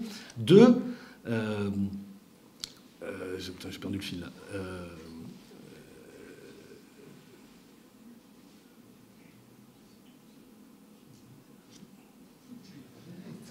Je m'excuse. Toc, c'est parti. Voilà, oui. Donc et 2, si la France veut vraiment aider dans le règlement de ce qui se passe au Proche-Orient, il doit reconnaître l'État de Palestine aujourd'hui. Parce que rien ne s'y oppose. Strictement rien ne s'oppose à ce qu'il y ait une reconnaissance de l'État de Palestine aujourd'hui. Or, le fait même qu'il y ait un atermoiement, le fait même qu'il y ait que la Suède, quasiment, dans l'Union européenne, en tant que pays qui reconnaissent l'État de Palestine, montre bien les atermoiements politiques de la part de ces pays-là. On a bien vu avec l'histoire d'Orange, de l'opérateur téléphonique, avec ce qui se passe, puisque Orange, vous le savez, a fait un partenariat avec une boîte qui s'appelle Partner, qui est en lien avec l'armée israélienne. Et Fabius s'est empressé de dire « nous sommes contre le boycott d'Israël ». Donc on se demande bien à quel moment ils vont trouver des outils de coercition contre Israël pour faire respecter le droit international. Parce qu'on peut être sûr qu'il dit on va donner 2 ans et puis on va reconnaître, mais on est certain que sur le chemin, ils vont encore trouver quelque chose pour repousser encore une fois l'échéance. Et donc, la Cour pénale internationale peut être très intéressante, parce qu'on ne peut pas dire que... Vous savez que les pays africains se sont plaints, parce que la Cour pénale internationale, aujourd'hui, ne concerne que des Africains. Comme par hasard, ça ne concerne aucun autre dirigeant dans le monde. Donc ils disent, maintenant, il faut quand même contre-attaquer sur ces questions-là. Et puis, ils disent que les États, nos tribunaux nationaux, peuvent se saisir de crimes contre l'humanité. Et que c'est ça qu'il faut commencer à faire, même s'il y a une bataille politique, même s'il y a une bataille juridique, c'est aussi mettre en cause des individus en Israël et empêcher, à chaque fois qu'il y a une attaque sur la politique israélienne, cette façon de dire c'est Israël qui est attaqué, donc c'est les Juifs qui sont attaqués. Il faut arriver, évidemment, à sortir de cette fosse ornière dans laquelle on voudrait à chaque fois nous jeter, sans compter qu'évidemment, de l'autre côté, certains voudraient bien faire croire que c'est une guerre de musulmans contre les juifs. Or, encore une fois, j'en termine là, il s'agit évidemment d'autre chose. Il ne s'agit pas d'être pro-palestinien et anti-israélien, ni l'inverse d'ailleurs. Il s'agit d'une lutte pour le droit du peuple palestinien à son État et à sa terre, dans les frontières de 1967, avec Jérusalem-Est comme capitale et avec le juste règlement du droit au retour des réfugiés palestiniens. Merci.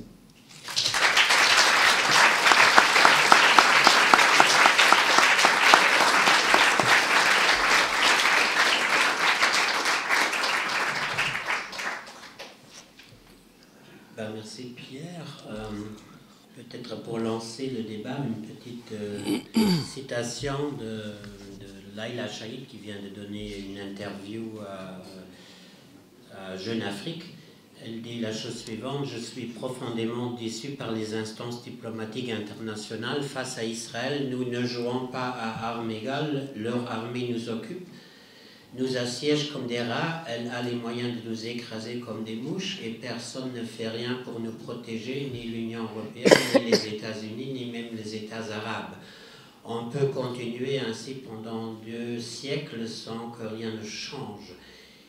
Puis elle dit: il n'y a plus de négociations, il y a peu de chances qu'elles reprennent. Mahmoud Abbas a négocié avec 8 premiers ministres israéliens depuis 1993.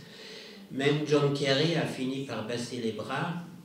L'histoire de ce que l'on a appelé le processus de paix est finie. La balle est maintenant dans le camp de la communauté internationale, d'où l'importance de la reconnaissance formelle de l'État de Palestine.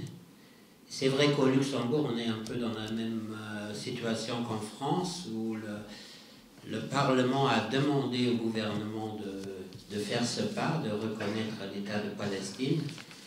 Et c'est vrai que pour le moment, on attend toujours. Une deuxième citation encore, qui rejoint un peu ce qui se passe en Syrie, en Irak, où on s'étonne quand même comment un groupe terroriste peut arriver à prendre la moitié d'un État, alors qu'il y a des bases militaires états-uniennes tout autour, alors qu'il y a tous les moyens de le stopper sur un terrain plat. Alors il y a Michael Luders qui dit, c'est un auteur allemand, un spécialiste du Moyen-Orient, l'auteur du livre Wer den Wind sät, celui qui sème la tempête. Alors il dit la chose suivante, il dit: les dictateurs, les États détruits, les milices islamistes sont les conséquences directes d'une politique occidentale désastreuse. Les États-Unis et leurs alliés créent en grande partie la menace terroriste à travers des interventions militaires, comme en 2003 en Irak, en 2011 en Libye, et en montant sunnite contre chiite. L'armée, ce qui s'appelle l'armée islamique, elle est née dans les prisons américaines en Irak. Voilà, est-ce qu'elle est née dans les prisons américaines en Irak? Peut-être avant de donner la parole à la salle.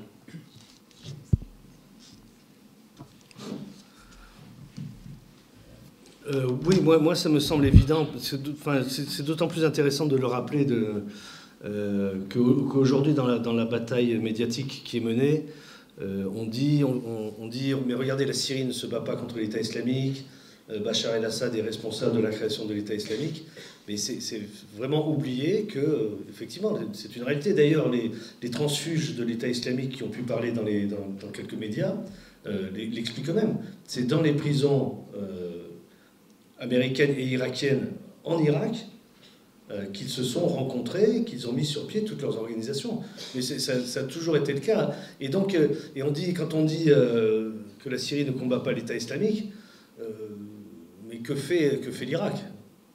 Parce que c'est en Irak qu'ils avancent beaucoup, et quand il y a eu les combats, l'armée irakienne qui a été formée par les États-Unis n'ont pas spécialement été des très, très grands combattants. Moi, j'ai même pu voir à Kirkouk, par exemple, j'ai vu des soldats irakiens qui racontaient, quand il y a eu des avancées de l'État islamique, comment leurs officiers leur ont dit de partir et de ne pas combattre. Je l'ai écrit, d'ailleurs, ce sont des vrais témoignages. Donc il y a ça, et non seulement l'État islamique est né dans les prisons montées par les Américains, Abu Ghraib et d'autres, et en plus il y a eu une collusion, avec les anciens officiers de l'armée de Saddam Hussein. C'est assez évident dans ce qui s'est passé à Tikrit. Tikrit, c'était la ville de naissance de Saddam Hussein. À Mossoul est tombé comme un château de cartes. Quand on pense comment Kobané a résisté, on se dit, c'est quoi cet écroulement de Mossoul? Qu'est-ce qui se passe? Donc le ver était déjà dans le fruit, en réalité. et qu'après qu'il y ait une nouvelle stratégie qui se mette en place, ça c'est une chose, qu'il y ait des combats entre eux aussi pour l'hégémonie, pour des questions de stratégie, c'est aussi évident. Mais l'État islamique n'est pas né en Syrie, l'État islamique est d'abord né en Irak, et puis de cette volonté après d'aller plus loin. Mais, encore une fois, c'est Riyad Mansour, l'ambassadeur de Palestine à l'ONU, qui soulignait ça hier quand je l'ai interviewé. Il disait, mais si les États occidentaux veulent vraiment se battre contre l'État islamique, il n'y a pas que le moyen militaire, d'abord parce qu'il va falloir rentrer dans pas des négociations avec eux, mais il faut tarir aussi, et pas tarir au sens de la place, mais tarir vraiment le flux de djihadistes qui vient. Or, une partie de ces gens qui viennent, de ces jeunes qui les rejoignent, c'est sur la base de ce qui se passe contre le peuple palestinien aussi. Or, aujourd'hui, quel meilleur gage donner que de régler la question des Palestiniens et de montrer qu'en réalité, ce n'est pas un affrontement entre l'Occident et les musulmans, mais qu'il s'agit bien d'autre chose. Tarissons ce flux déjà en réglant la question palestinienne, je pense qu'on sera très surpris du résultat auquel on accédera. Après, qu'il y ait des combats qui doivent être menés contre l'État islamique, ça me paraît évident, mais les Kurdes ont montré qu'ils ont la force, quand ils ont la force politique et qu'on les aide, ça peut aller autrement. Sauf que, encore faut-il avoir la volonté de le faire. Pour mémoire, d'abord quand ils ont combattu, quand ils ont commencé à résister à l'avancée de l'État islamique, on a entendu les Français notamment dire l'important c'est pas Kobané, c'est Alep. Ce qui était quand même, ça voulait dire on n'en a rien à faire des Kurdes qui sont en train de se battre dans le Rojava au Kurdistan syrien. Deuxièmement, les aides en armes qu'ils ont eues au départ, et ils me l'ont dit, y compris sur place, ça a été quelques parachutages d'armes légères, ce qui est toujours bien. Mais d'abord, une partie de ces parachutages sont allés côté de l'État islamique, donc ça a été récupéré par les islamistes, qui est très fort quand même. Ça a été beaucoup de kalachnikovs et des munitions, ça n'était pas suffisant. Et ceux dont ils avaient besoin, c'est-à-dire notamment d'artillerie et de canons qui leur permettaient de frapper des voitures piégées qui se précipitaient sur le front où se trouvaient les Kurdes, ça, ils ne l'ont pas eu. Quand les Kurdes irakiens sont venus, les fameux Peshmerga, sont enfin venus, d'abord il n'y a eu qu'une centaine qui sont venus, ce qui est quand même pas énorme, la décision a été prise qu'ils n'allaient pas sur les lignes de front. Bon, ça a été un deal qu'il y a eu avec le PYD, le parti de l'Union démocratique kurde qui dirige le Rojava, et les groupes de combattants YPG. Mais donc ils sont venus avec des mortiers, ils sont venus avec des katyushas, ce qu'on appelait les orgues de Staline avant. Au Kurdistan irakien proprement dit, les Peshmerga ont été entraînés, formés et équipés par la France. Et notamment avec des canons de nouvelle génération, des Jihad de 700 coups minutes, qui seraient exactement ce dont avaient besoin les Kurdes à Kobané pour pouvoir frapper à près d'1 kilomètre une voiture piégée qui arrivait sur eux.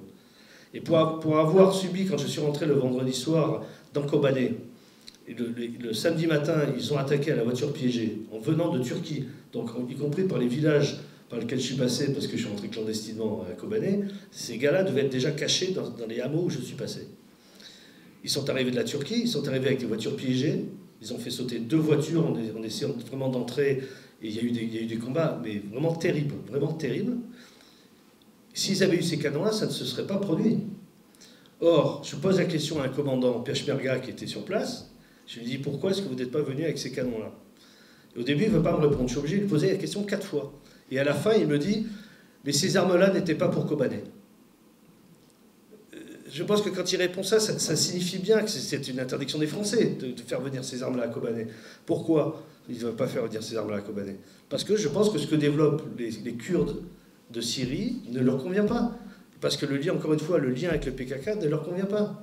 Parce que le PKK est toujours sur la liste terroriste, alors que c'est quand même scandaleux, parce que quand on a parlé des populations du Sanjar et tous les Yazidis qui commençaient à être massacrés par l'État islamique, ce sont ni les Peshmerga, ni les Kurdes irakiens, ni personne qui sont allés sauver. C'est les combattants du PKK qui sont descendus des montagnes pour aller défendre ces populations-là. Ils sont allés les défendre, ils sont allés au combat contre l'État islamique. Et on continue à dire que le PKK est une organisation terroriste. Et comme le PYD a ses liens avec le PKK, ils ne veulent pas en démordre. Or, encore une fois, dans ces affrontements confessionnels et ethniques, entre guillemets, qui éclatent au Moyen-Orient, l'expérience kurde montre pourtant que des solutions existent et que c'est peut-être ça la solution pour le Moyen-Orient, que ça nécessite des volontés politiques et des négociations qui vont dans ce sens-là, qui aideront peut-être les populations à se retrouver, même si évidemment, après ce qui s'est passé, on peut penser que ça va être compliqué, mais aussi à prendre en charge eux-mêmes la défense de leur zone, la défense de leur pays contre cet État islamique. Donc si assèchement du flux de djihadistes, avec le règlement de la question palestinienne, la mise sur pied de programmes politiques qui permettent à toutes les communautés d'être à égalité, et non pas une qui va dominer l'autre, ou certains qui veulent revenir à l'Empire ottoman avec des musulmans qui domineraient les autres, et même là, ce ne seraient pas tous les musulmans, etc. etc. Un tarissement du financement de l'État islamique. Des sanctions prises contre la Turquie, qui joue quand même un drôle de rôle dans cette histoire. Je pense qu'on tient là quelques pistes qui permettent de dire que l'avancée de l'État islamique peut être stoppée. Encore faut-il en avoir vraiment la volonté et de ne pas garder dans cette région du monde des instabilités permanentes qui permettent aux grandes puissances, en réalité, de rester en permanence sur place. À toutes les grandes puissances. Je ne pense pas simplement aux Occidentaux, évidemment. On peut parler des Russes, on peut parler aussi de l'Iran, mais aujourd'hui, il y a des solutions qui peuvent être dégagées pour le bien des peuples. Je ne dis pas que c'est facile à mettre en œuvre, je ne dis pas que c'est simple, mais en tout cas, si on ne commence pas à avancer sur ce terrain-là, dans 2 ans, on va refaire une conférence ici et on va encore reparler des mêmes choses, que ce soit des Palestiniens ou de l'instabilité au Moyen-Orient. Bon, Sylvie, tu peux peut-être passer le micro. Alors, s'il y a des questions ou des réflexions, pas trop longues. Non, Claude, pas trop long. J'ai une question au niveau de la stratégie des Palestiniens. Vous avez parlé du fait que, suite aux non-négociations depuis une série d'années, à l'aggravation de la situation palestinienne, etc., ils ont décidé, semble-t-il, pas seulement l'autorité palestinienne, mais l'OLP, de travailler au niveau juridique. Juridique, la CPI, bien sûr, mais je crois, ce que vous avez évoqué aussi, les fronts juridiques, on peut les ouvrir dans tous les pays. Première chose. Deuxième chose, est-ce que dans vos contacts avec l'OLP, avec l'autorité palestinienne, est-ce qu'ils n'envisagent pas à un certain moment de cesser, par principe stratégique, toute coopération avec l'État d'Israël, à commencer par la coopération sécuritaire, qui est une de celles qui mine la crédibilité de toutes les autorités en Palestine lorsqu'on rencontre les gens au quotidien.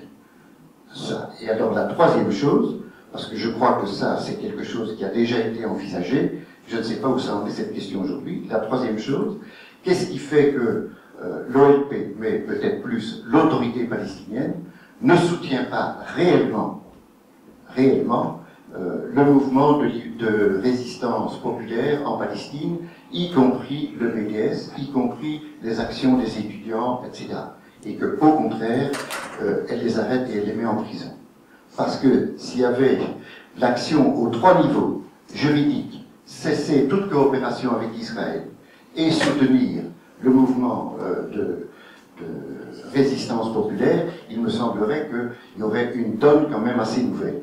Et en deuxième lieu, bien sûr, cela serait complété par les sanctions qu'on attend depuis des années au niveau de l'Union européenne, alors qu'on sait que le mouvement BDS est en train d'avancer, et nos gouvernements, pendant ce temps-là, qu'est-ce qu'ils font? Voilà. C'est une question donc au niveau stratégique. Merci.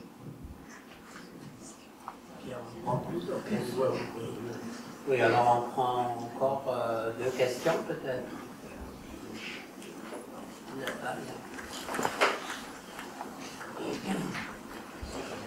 Oui, bonjour. Moi, j'ai juste une observation. Voilà, vous avez dit tout à l'heure que certains pays aussi en Amérique et dans les prisons, il se forment des États extrémistes, islamiques. Bah, en France aussi. Et je crois qu'en Europe, malheureusement, on a une façon de faire parfois une politique qui renforce certaines populations, certaines cultures à se rassembler et former cet État extrémiste. Je ne dis pas tous, je ne dis pas que c'est la faute de tous, Mais je crois aussi que l'Europe forme aussi, à certaines façons, cette groupe islamiste, notamment dans les prisons et aussi dans certaines cités. Et ça, c'est le résultat des attentats qu'il a eu aussi ces derniers temps. Je pense à Paris, et je pense en Tunisie. Et je crois que il faut commencer dans un bout, il faut peut-être commencer de ça. Et ça va peut-être influencer les autres choses aussi. Je ne sais pas, c'est juste une observation. Merci.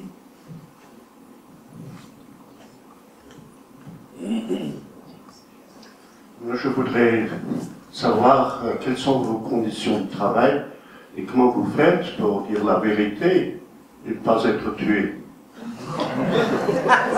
Peut-être parce que je ne dis pas.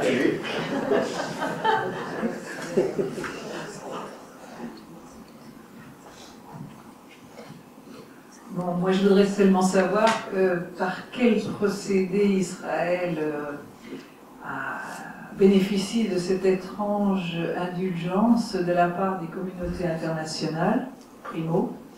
Deuxièmement, vous avez un livre qui a été écrit par Brzezinski, je crois, Le Grand Échiquier, qui peut expliquer d'une façon beaucoup plus le but de ce qui se passe au Moyen-Orient, c'est-à-dire le chaos, régner par le chaos, diviser pour régner.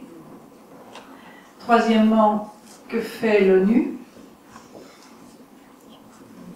Pourquoi on n'entend jamais aucune intervention, que ce soit sous forme de remise, je dirais, je ne sais pas comment trop m'exprimer là-dessus, mais on boycotte très facilement des pays comme Chavez en Amérique latine, ou Poutine, là d'ailleurs, parce que qui est un excellent exemple pour le moment.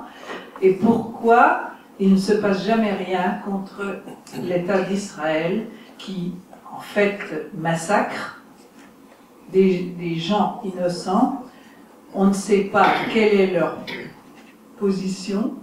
Et je voudrais savoir aussi si Netanyahou, est-ce qu'il est israélien ou est-ce qu'il est américain?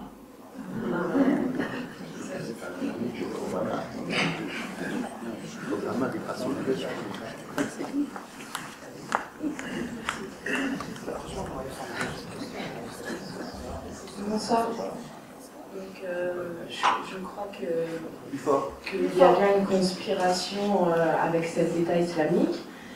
Donc, le Hezbollah avait aussi capturé des membres de l'État islamique retrouvés avec des passeports israéliens et américains. Moi, je pense que l'État islamique est Israël, car aussi il y a un homme qui a été arrêté comme chef de l'État islamique. Sa vraie identité était juive. Et je voudrais savoir aussi à qui l'État islamique vend le pétrole. Israël va devenir un des plus gros importateurs de pétrole dans le monde. Comment? Car il n'y a pas de pétrole en Israël. Donc est-ce qu'il y a des intérêts financiers avec le pétrole, l'État islamique et Israël?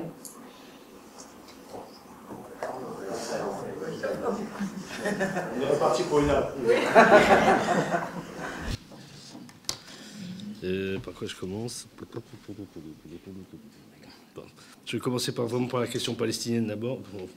Ça concerne aussi Israël, évidemment. Oui, sur la stratégie palestinienne, oui, la Cour pénale internationale, c'est quand même un objet... Enfin, moi, je ne suis pas juriste, j'imagine qu'il y a des juristes ici. C'est un objet relativement nouveau à disposition dans le combat des peuples. Comme le disait encore une fois l'ambassadeur palestinien, en Afrique du Sud, pendant le combat contre l'apartheid, ils n'avaient pas la CPI. En Namibie, ils n'avaient pas la CPI. Les Algériens, dans la lutte qu'ils ont menée pour leur libération, ils n'avaient pas la CPI non plus. Donc c'est un outil relativement nouveau à utiliser, donc qui demande une nouvelle stratégie qui est aussi pour battre en brèche justement ça, cette défense à chaque fois qui est donc qui a été souligné. Il n'y a jamais rien qui est fait contre Israël, il n'y a jamais de sanctions, il n'y a jamais de vote contre eux, il y a toujours un veto qui est opposé. Et là, sur la Cour pénale internationale, ça va juger des individus sur des actes qu'ils ont commis. Et donc, la procédure, elle va être totalement différente. C'est-à-dire qu'à travers l'acte d'un individu, on va parler de toutes les questions. Donc, on sait qu'Israël va chercher tous les moyens pour retarder, pour que les dossiers ne soient pas traités. Il existe mille façons en droit pour essayer de retarder les choses. Par exemple, alors que l'État de Palestine maintenant est reconnu par l'ONU puisqu'il est membre observateur. Donc c'est un peu différent pour la Cour pénale internationale de refuser des dossiers. Mais juste auparavant, quand c'était Ocampo qui dirigeait la Cour pénale internationale, il s'est déclaré incompétent pour savoir s'il pouvait recevoir des dossiers d'un État de Palestine, parce qu'il s'est déclaré incompétent pour juger si c'était un État ou pas. Et donc, comme ça, seul un État peut déposer les dossiers. Or, m'a-t-on expliqué, en réalité, d'un point de vue du droit, il pouvait très bien décider lui-même de si l'entité juridique qui déposait le dossier pouvait être considérée comme recevable ou pas. Ocampo a évidemment refusé. Quand l'ONU a envoyé, après 2008-2009, il y a eu une commission d'enquête de l'ONU sur les crimes de guerre et crimes contre l'humanité qui est commis dans la bande de Gaza. Alors, des deux côtés, disent-ils, évidemment, Israël et Palestiniens. C'est le juge Goldstone, sud-africain, qui dirige la commission, qui en gros conclut qu'il y a eu des crimes de guerre et des crimes contre l'humanité qui ont été commis. Alors, il dit la plupart par les Israéliens, il dit qu'il y en a aussi par le Hamas. Il faut dire quand même des choses comme elles sont dans le rapport. Et immédiatement, Israël est monté au créneau pour que ce rapport soit mort-né. Et la lâcheté est venue évidemment de l'ONU, parce que l'ONU, à ce moment-là, pouvait se saisir de ce rapport et lui-même le mettre devant la Cour pénale internationale, ce qu'il n'a pas voulu faire. Donc ça, c'est la lâcheté politique. Après, sur le pourquoi, la question est souvent posée sur le pourquoi. On sait bien les raisons. Il y a évidemment des raisons occidentales sur ce qui s'est passé en 40 sur les génocides juifs, mais il y a aussi beaucoup de raisons politiques et sur le rôle d'Israël dans la région, dans la stratégie occidentale. C'est avant tout et d'abord ça, je crois. D'ailleurs, il n'y a qu'à voir, à chaque fois qu'Israël se sent écarté de quelque chose qui se passe, fait par les Occidentaux, comme par exemple en 1991, quand il y a eu la coalition qui a été créée par les États-Unis contre Saddam Hussein qui avait envahi le Koweït. La volonté des États-Unis à ce moment-là, mais c'était 91, donc rappelons-nous la période, chute de l'Union soviétique, conférence de Madrid, on allait vers les accords d'Oslo aussi, etc., etc. À ce moment-là, sont intégrés dans la coalition, et c'est extraordinaire quand on le regarde maintenant. Dans la coalition, on trouve la Jordanie, on trouve l'Égypte, on trouve la Syrie, et on ne trouve pas Israël. Parce que les Américains, pour être sûrs d'avoir un certain nombre de pays arabes qu'ils avaient ciblés, qu'ils voulaient avec eux, notamment les Syriens dans cette coalition-là, ils ont écarté Israël. S'il y avait Israël, ces pays-là n'auraient pas pu, vis-à-vis de leur opinion publique, ils n'auraient pas pu participer à cette coalition-là. Donc ils ont écarté Israël. Et tout de suite après, Israël a tout fait pour se rendre utile et nécessaire dans la région, pour être sûr qu'ils n'étaient pas isolés. La grande peur des Israéliens aujourd'hui, c'est leur isolement. Et c'est les réactions de Netanyahou la semaine dernière par rapport à Orange, par rapport à la campagne de BDS qui est en train de se développer, leur grande crainte, c'est leur isolement. Donc, ils agissent de cette manière-là. Or, avec la CPI, je pense qu'il y a moyen de désigner des individus esqualités comme responsables des crimes de guerre, et que si la juridiction se met en marche, ce qui semblerait assez possible, parce que entre la procédure initiale et la procédure proprement dite d'inculpation, je pense que là, en termes politiques, ça risque d'aller beaucoup plus vite qu'auparavant. Et donc, il peut se passer des choses. Là aussi, les Palestiniens demandent d'ailleurs à la constitution de groupes de juristes pour les aider, justement, dans ce domaine-là, au niveau de la Cour pénale internationale, parce qu'ils savent encore une fois que les obstacles vont être grands. Rappelons qu'en France, par exemple, le gouvernement Valls-Hollande n'a toujours pas abrogé le décret Alliot-Marie, qui était ministre de Sarkozy, qui criminalise ceux qui font le boycott d'Israël, sous prétexte d'antisémitisme. Donc ils n'ont toujours pas abrogé. Aux États-Unis, en ce moment, alors qu'un certain nombre d'associations étudiantes sur les campus demandent le boycott d'Israël, il y a un lobbying qui est en train d'être fait pour qu'une loi soit votée aux États-Unis, pareil, pour criminaliser et pour interdire ceux qui demandent le boycott ou les sanctions contre Israël. Donc il y a Moi, je trouve comment ont-ils réussi à faire voter ce genre de loi. C'est incroyable. Oui, mais on sait comment se passe le lobbying aux États-Unis sur les élections américaines. On sait bien comment ça se passe. Mais moi, je trouve personnellement que les choses ont quand même changé par rapport à il y a quelques années. Je veux dire, il y a quelques années, c'était presque impossible de discuter d'Israël, de mettre en cause la politique israélienne. Aujourd'hui, c'est quand même largement possible, beaucoup plus, sans être traité d'antisémitisme. Et quand on nous traite d'antisémites, ça passe très mal. Ça passe quand même très mal. Et ce qu'ils ont fait en juillet 2014, je pense aussi que dans le monde entier, ça a été quand même très mal, très très mal ressenti. Et ça doit nous permettre aujourd'hui de remettre les questions en vrai. Il n'y a pas un trait d'égalité entre Palestiniens et Israéliens. Même s'il y a des roquettes qui partent de la bande de Gaza contre Israël, ça n'a rien à voir avec la puissance de feu de la 4e puissance militaire mondiale. Et puis, il n'y a pas de trait d'égalité entre un occupant et un occupé. Et je trouve que le débat, il est plus clair aujourd'hui. Je ne dis pas que tout le monde est d'accord. En tout cas, on peut le dire beaucoup plus sereinement, on peut l'écrire beaucoup plus facilement qu'auparavant. Ça veut dire que les campagnes ont mené, qu'on a eu raison depuis des années et des années de dénoncer un certain nombre de choses et de ne pas se taire sous la pression, sous prétexte qu'on était des antisémites, parce que c'est évidemment faux. Parce que faire alors des juifs israéliens courageux qui ont manifesté cet été contre la guerre menée à Gaza, qui se sont fait tabasser par des hordes fascistes israéliennes, dont certains arboraient même la croix gammée quand même. Il faut le savoir. C'est assez terrible. Donc je trouve qu'on a vraiment avancé et les combats sur la CPI peuvent peut-être aider plus. Alors évidemment, on peut se poser la question sur l'attitude de l'autorité palestinienne et notamment sur les accords de coopération sécuritaire avec Israël. C'est une menace qu'ils ont encore brandi assez récemment, quand Israël a retenu les taxes qu'elle perçoit et qu'elle doit reverser à l'autorité palestinienne. C'est encore une menace qu'ils ont brandie, qu'ils n'ont évidemment pas appliquée. Je pense que ça montre un peu la faiblesse de la direction actuelle OLP, autorité palestinienne, mais il faut savoir qu'au sein de l'OLP en ce moment, il y a des débats assez intenses, assez forts, notamment de la part des organisations palestiniennes qu'on entend moins d'habitude, mais qui remettent en cause un peu cette façon de traiter les choses de la part de l'autorité palestinienne et de la direction de l'OLP, qu'il y a des nouvelles générations qui montent, y compris au sein du Fatah, et que voilà, c'est des choses, des attitudes qui sont remises en cause, mais c'est toujours évidemment très compliqué. Je rappelle que, comme par hasard, alors que tout le monde sait quand même, c'est un secret de polichinelle, que la FIFA est un nid de corrompus, de corrupteurs et de pourris, l'affaire sort par le biais des Américains au moment où se pose la question de la suspension d'Israël dans les compétitions de football international. C'est juste à ce moment-là que ça sort. Ça ne sort pas un mois avant, ça ne sort pas un mois après. C'est juste au même moment. Comme ça a été vite réglé, la question de la suspension d'Israël. Non. Et c'est Blatter qui l'a réglé, puis maintenant il a démissionné. Je trouve que la concomitance est toujours assez extraordinaire. Donc il y a ces difficultés-là.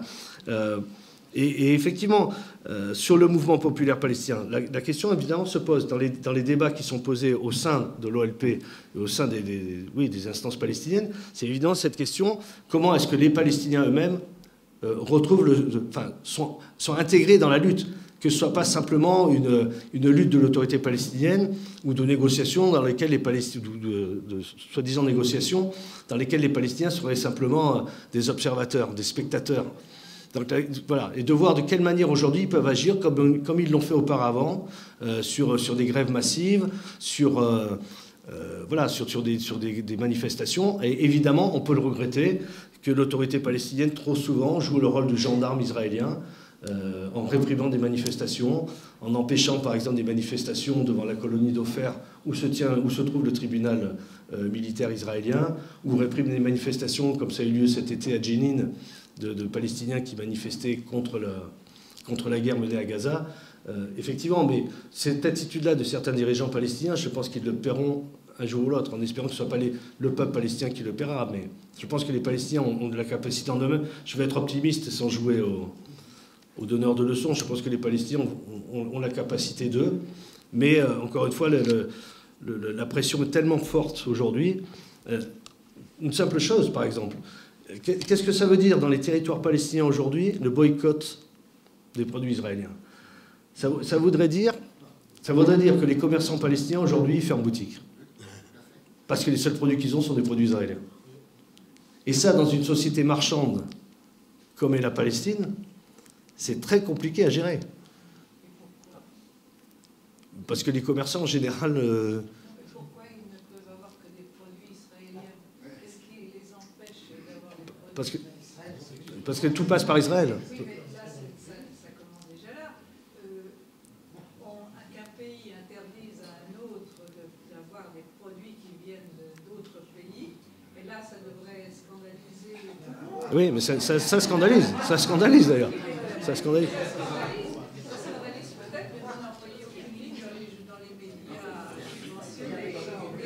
Oui, mais Israël, la colonisation, c'est aussi ça. Les Français le savent bien pour l'Algérie.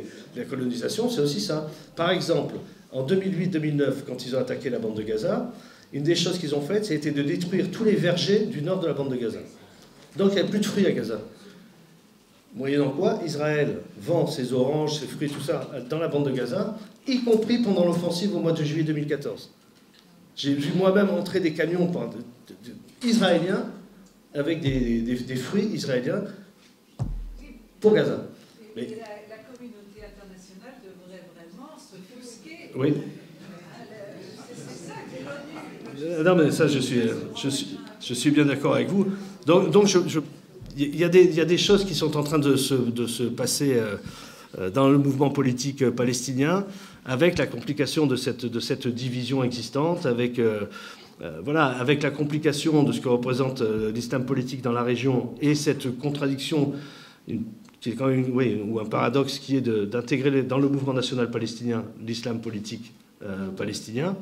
Il y a des choses qui sont en train de bouger. Je pense qu'il faut être attentif sur ça, parce que de là viendra, je pense, la solution, parce qu'autrement, ça peut très bien déboucher sur une troisième intifada, comme ça peut déboucher sur n'importe quoi.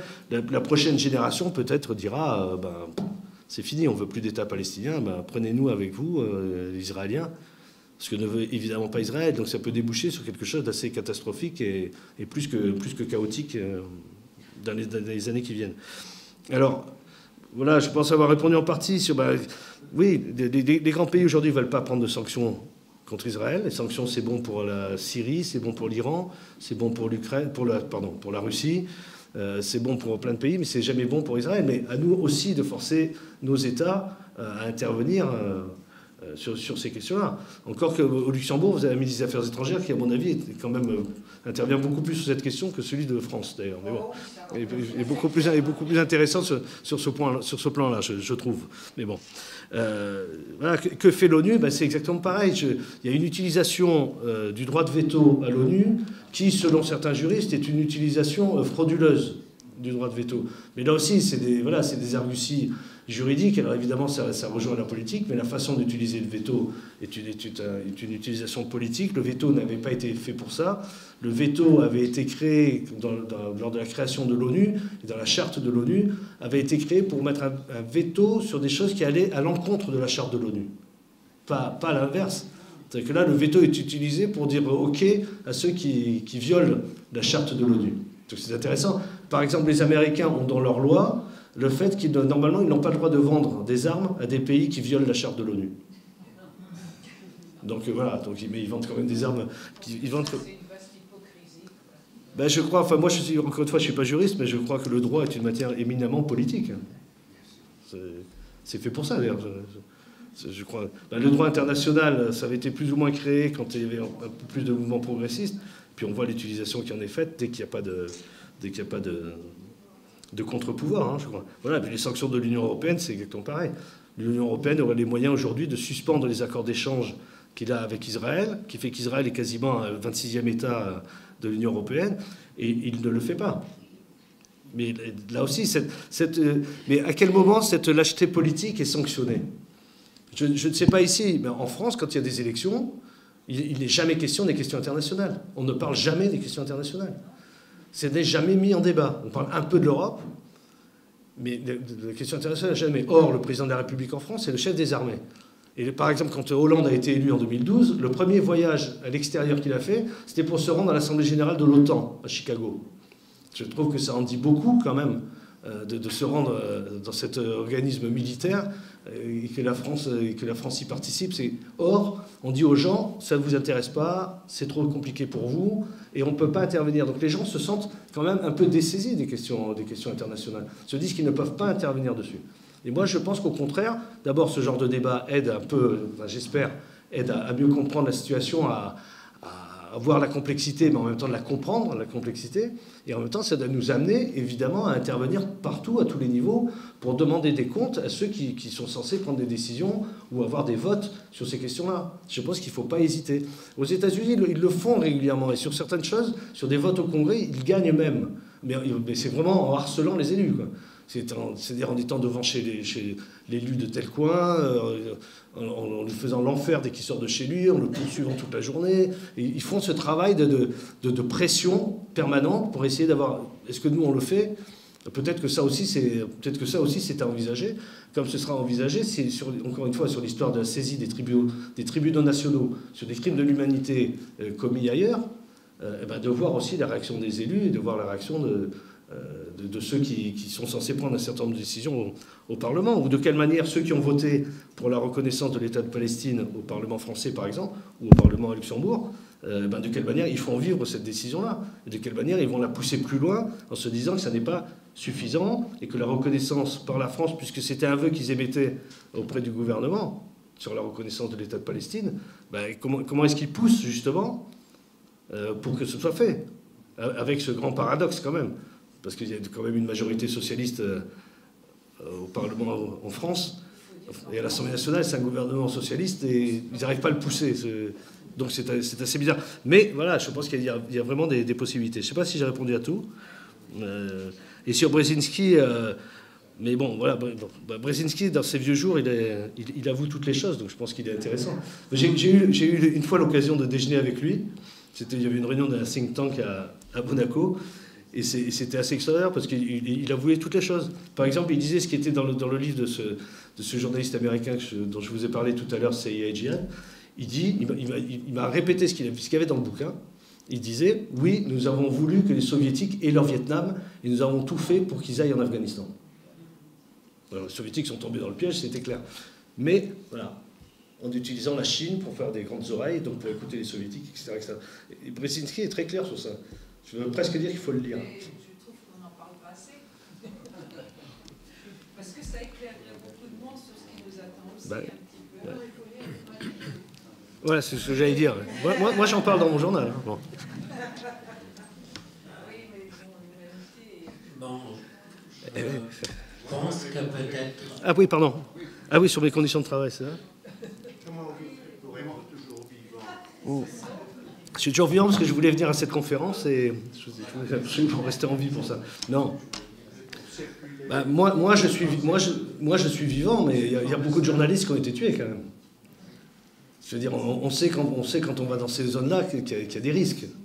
C'est clair.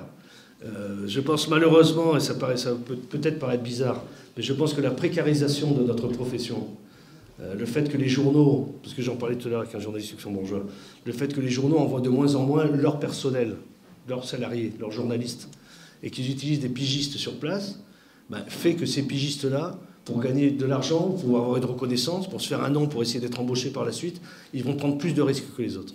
Et souvent, ils sont moins expérimentés parce qu'ils sont beaucoup plus jeunes et que c'est les premières zones de guerre où ils vont, et souvent, c'est eux qui sont tués. Et voilà. Et moi, ce que je dis aux jeunes journalistes ou aux étudiants journalistes que je vois, je leur dis, une information, elle vaut que si tu la ramènes.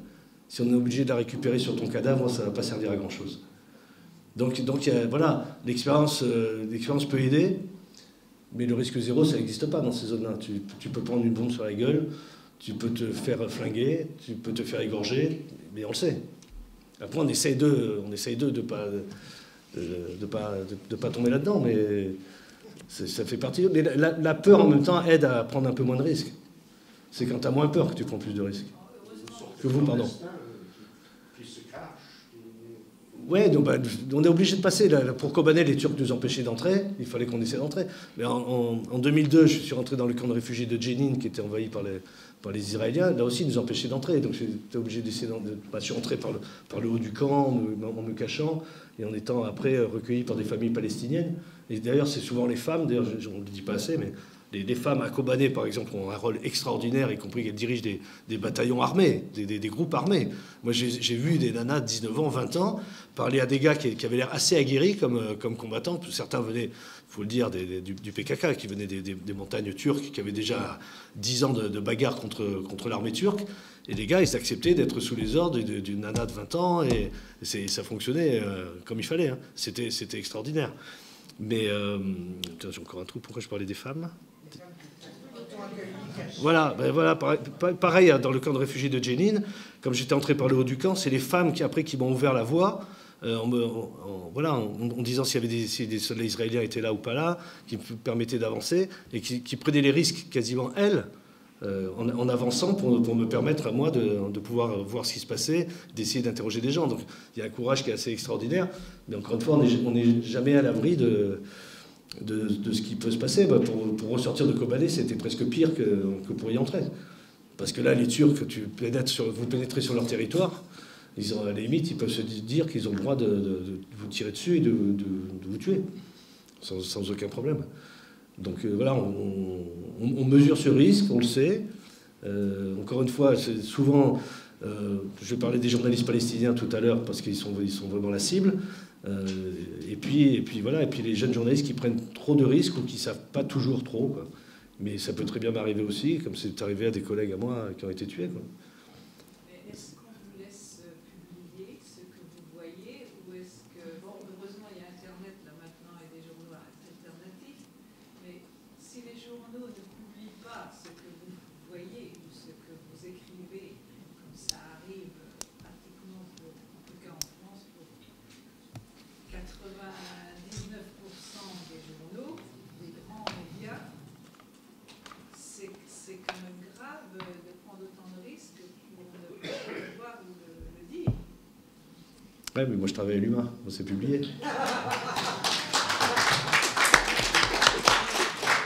Bon, je crois qu'en fait, je pensais terminer à 10h. Alors, s'il y a encore vraiment une question urgente, mais après...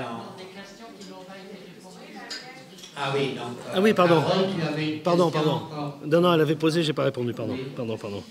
Et après, je pense qu'on va s'arrêter. Après, à 10h d'ailleurs, on va s'arrêter. Mais après, il y a aussi un verre, donc un verre offert, on peut continuer la discussion après. Et je vous le dis tout de suite, les gens qui sont intéressés à s'inscrire sur une liste du comité P-Juste, dans le sens que pour avoir des informations sur les différentes manifestations que nous avons, parce que les Palestiniens, c'est vrai qu'ils ont besoin de notre soutien. Donc vous pouvez vous inscrire, vous ne serez pas inondé de messages, peut-être une fois par mois, pas plus. Notamment, j'aimerais vous dire que notre prochaine conférence, ça va être avec Yehuda Shaul, qui est une organisation israélienne qui fait un assez bon boulot, même si c'est des anciens militaires, mais c'est des gens qui dénoncent aujourd'hui, oui, moi je suis toujours prudent avec les anciens militaires, hein, je l'avoue, mais c'est vrai que c'est des gens qui dénoncent les crimes à Gaza, Breaking the Silence, ils font un bon boulot. Donc le 16 juin, ils vont être à l'abbaye Neumünster. Le 17 juin, on a un ciné-club qui est une fois par mois, qui est toujours gratuit, vous êtes tous les bienvenus, qui est sur la question de l'apartheid, parce que c'est vrai qui fait un peu le parallèle entre la situation en Israël et la situation en Afrique du Sud. Voilà, je laisse la parole donc pour répondre à la dernière question. Voilà, je m'excuse de pas... J'avais sauté ça sur mon carnet. Juste avant de vous répondre. Moi, je crois que c'est important de savoir et de rencontrer ces Israéliens aussi qui résistent contre la politique menée par leur gouvernement. D'abord, ils sont courageux et je pense que ça passera aussi par là parce que je crois qu'il ne faut pas laisser aussi la société israélienne s'enfoncer à ce point-là, dans ce marasme, dans ce conservatisme, dans les laisser élire des gens comme tout le temps, des gens comme Netanyahou, etc. Et que ces gens-là sont un peu des fenêtres d'espoir dans cette société israélienne pour ce qu'ils font. Il y a Breaking the Silence, évidemment. C'est quand même intéressant d'avoir d'anciens soldats qui dénoncent ce qui s'est passé, parce que là, cette voix-là, elle est quand même difficilement contredite. C'est des gens soit qui ont participé, soit qui savent, soit qui ont des témoignages. Ils ont aussi le courage de le faire. Il y a ces Israéliens qui refusent d'aller faire leur service militaire dans les territoires palestiniens parce qu'ils refusent l'occupation. Je crois aussi que c'est très important. Parce qu'il faut savoir que la violence qui existe contre ces gens-là. Je voyais sur la table de livres, tout à l'heure, le livre de mon ami Shlomo Sand sur comment le peuple juif est inventé. Mais Shlomo me disait que depuis, il était à l'université de Tel Aviv, depuis qu'il a édité ce bouquin, il y a un nombre incalculable d'universitaires qui ne lui parlent plus, qui le lui reprochent. Et donc il y a aussi un courage d'arriver à continuer à faire ça. Je pense qu'il faut le souligner et se dire, voilà, il existe encore aussi quand même tout n'est pas perdu, quoi. Il existe encore des gens qui se battent comme ça, et je pense que c'est important. Alors moi, ouais, la conspiration Israël, État islamique, très franchement, dit comme ça, moi je n'y crois pas. D'abord parce qu'encore une fois, les mouvements islamistes, ils ont toujours été instrumentalisés, mais ils ont d'abord été instrumentalisés par les Américains, je le rappelais tout à l'heure, dès le début de la guerre froide, contre les Soviétiques. Ben Laden, c'était une création de la CIA contre les Soviétiques en Afghanistan. Ils n'avaient pas besoin d'Israël sur cette question-là. Et la montée de l'islam politique est une question trop importante pour qu'on la réduise simplement à une conspiration ou à une manipulation israélienne. Parce qu'encore une fois, ça remonte à loin. J'ai essayé de l'évoquer un petit peu tout à l'heure dans mon exposé. Ça remonte à loin. Il y a eu des volontés très fortes qui ont été battues en brèche dans les années 50-60, mais qui sont revenues vite.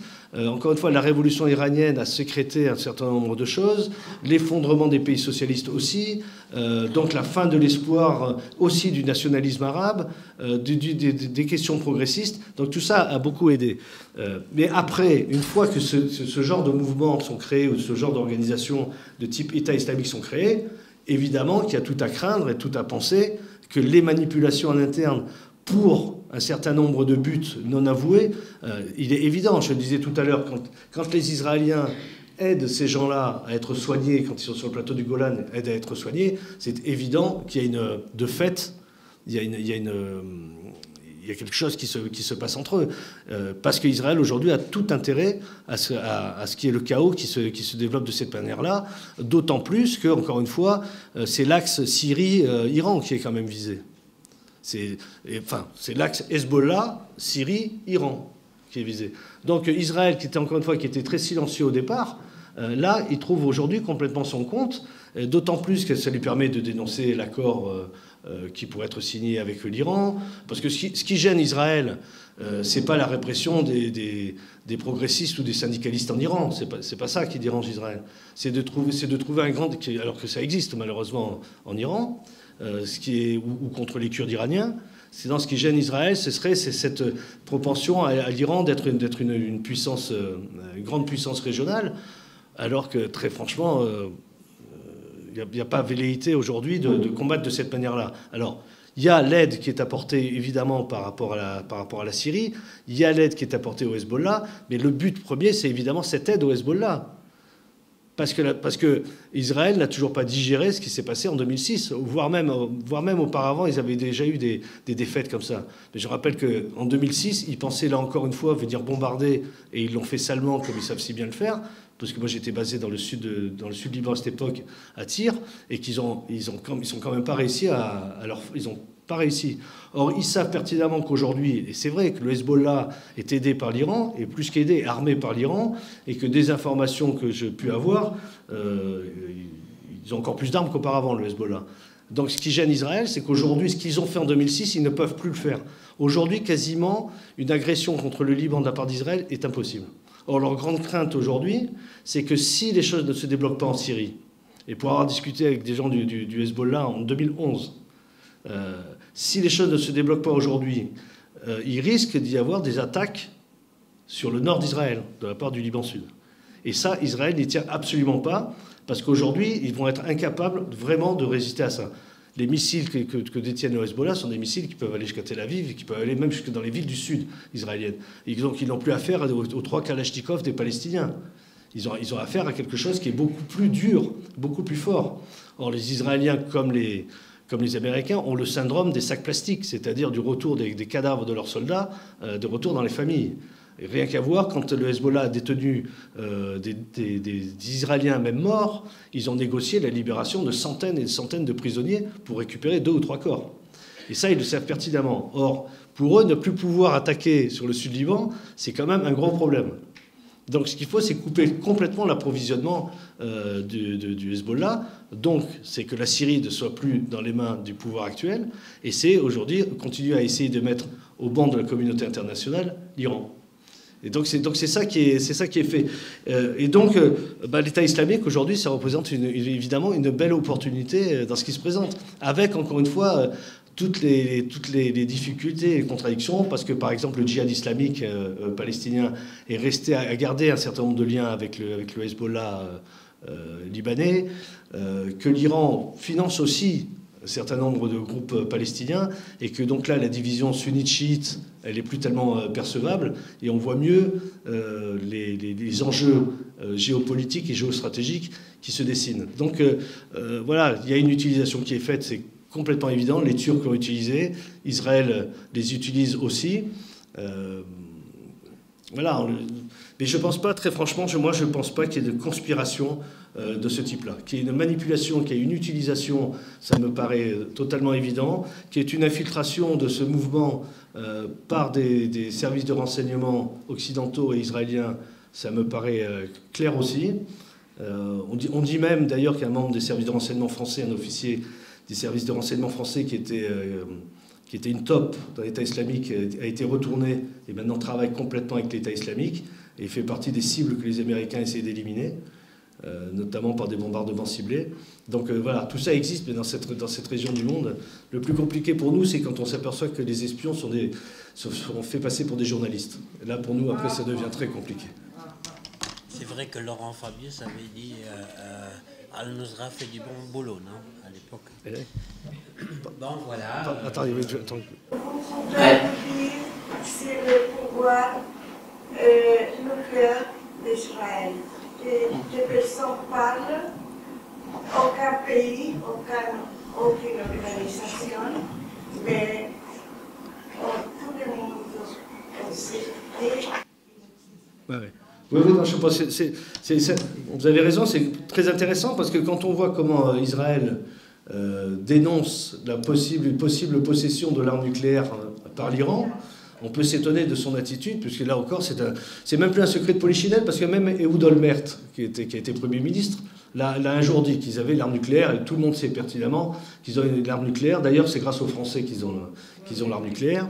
Un des techniciens de la fabrication de la bombe atomique israélienne a été, je ne me souviens plus jamais de son nom, Vanounou, a été emprisonné pendant 16 ans pour avoir révélé cette possession israélienne de l'arme nucléaire, qui se trouve évidemment dans le désert du Negev, près de la ville de Dibona. Mais évidemment, c'est plus simple pour Israël, y compris de dénoncer l'Iran, puisqu'Israël n'a jamais signé le traité de non-prolifération nucléaire, moyennant quoi aucun inspecteur ne vient jamais en Israël pour voir quelles sont les installations militaires nucléaires israéliennes, et donc on peut donner des leçons à tout le monde.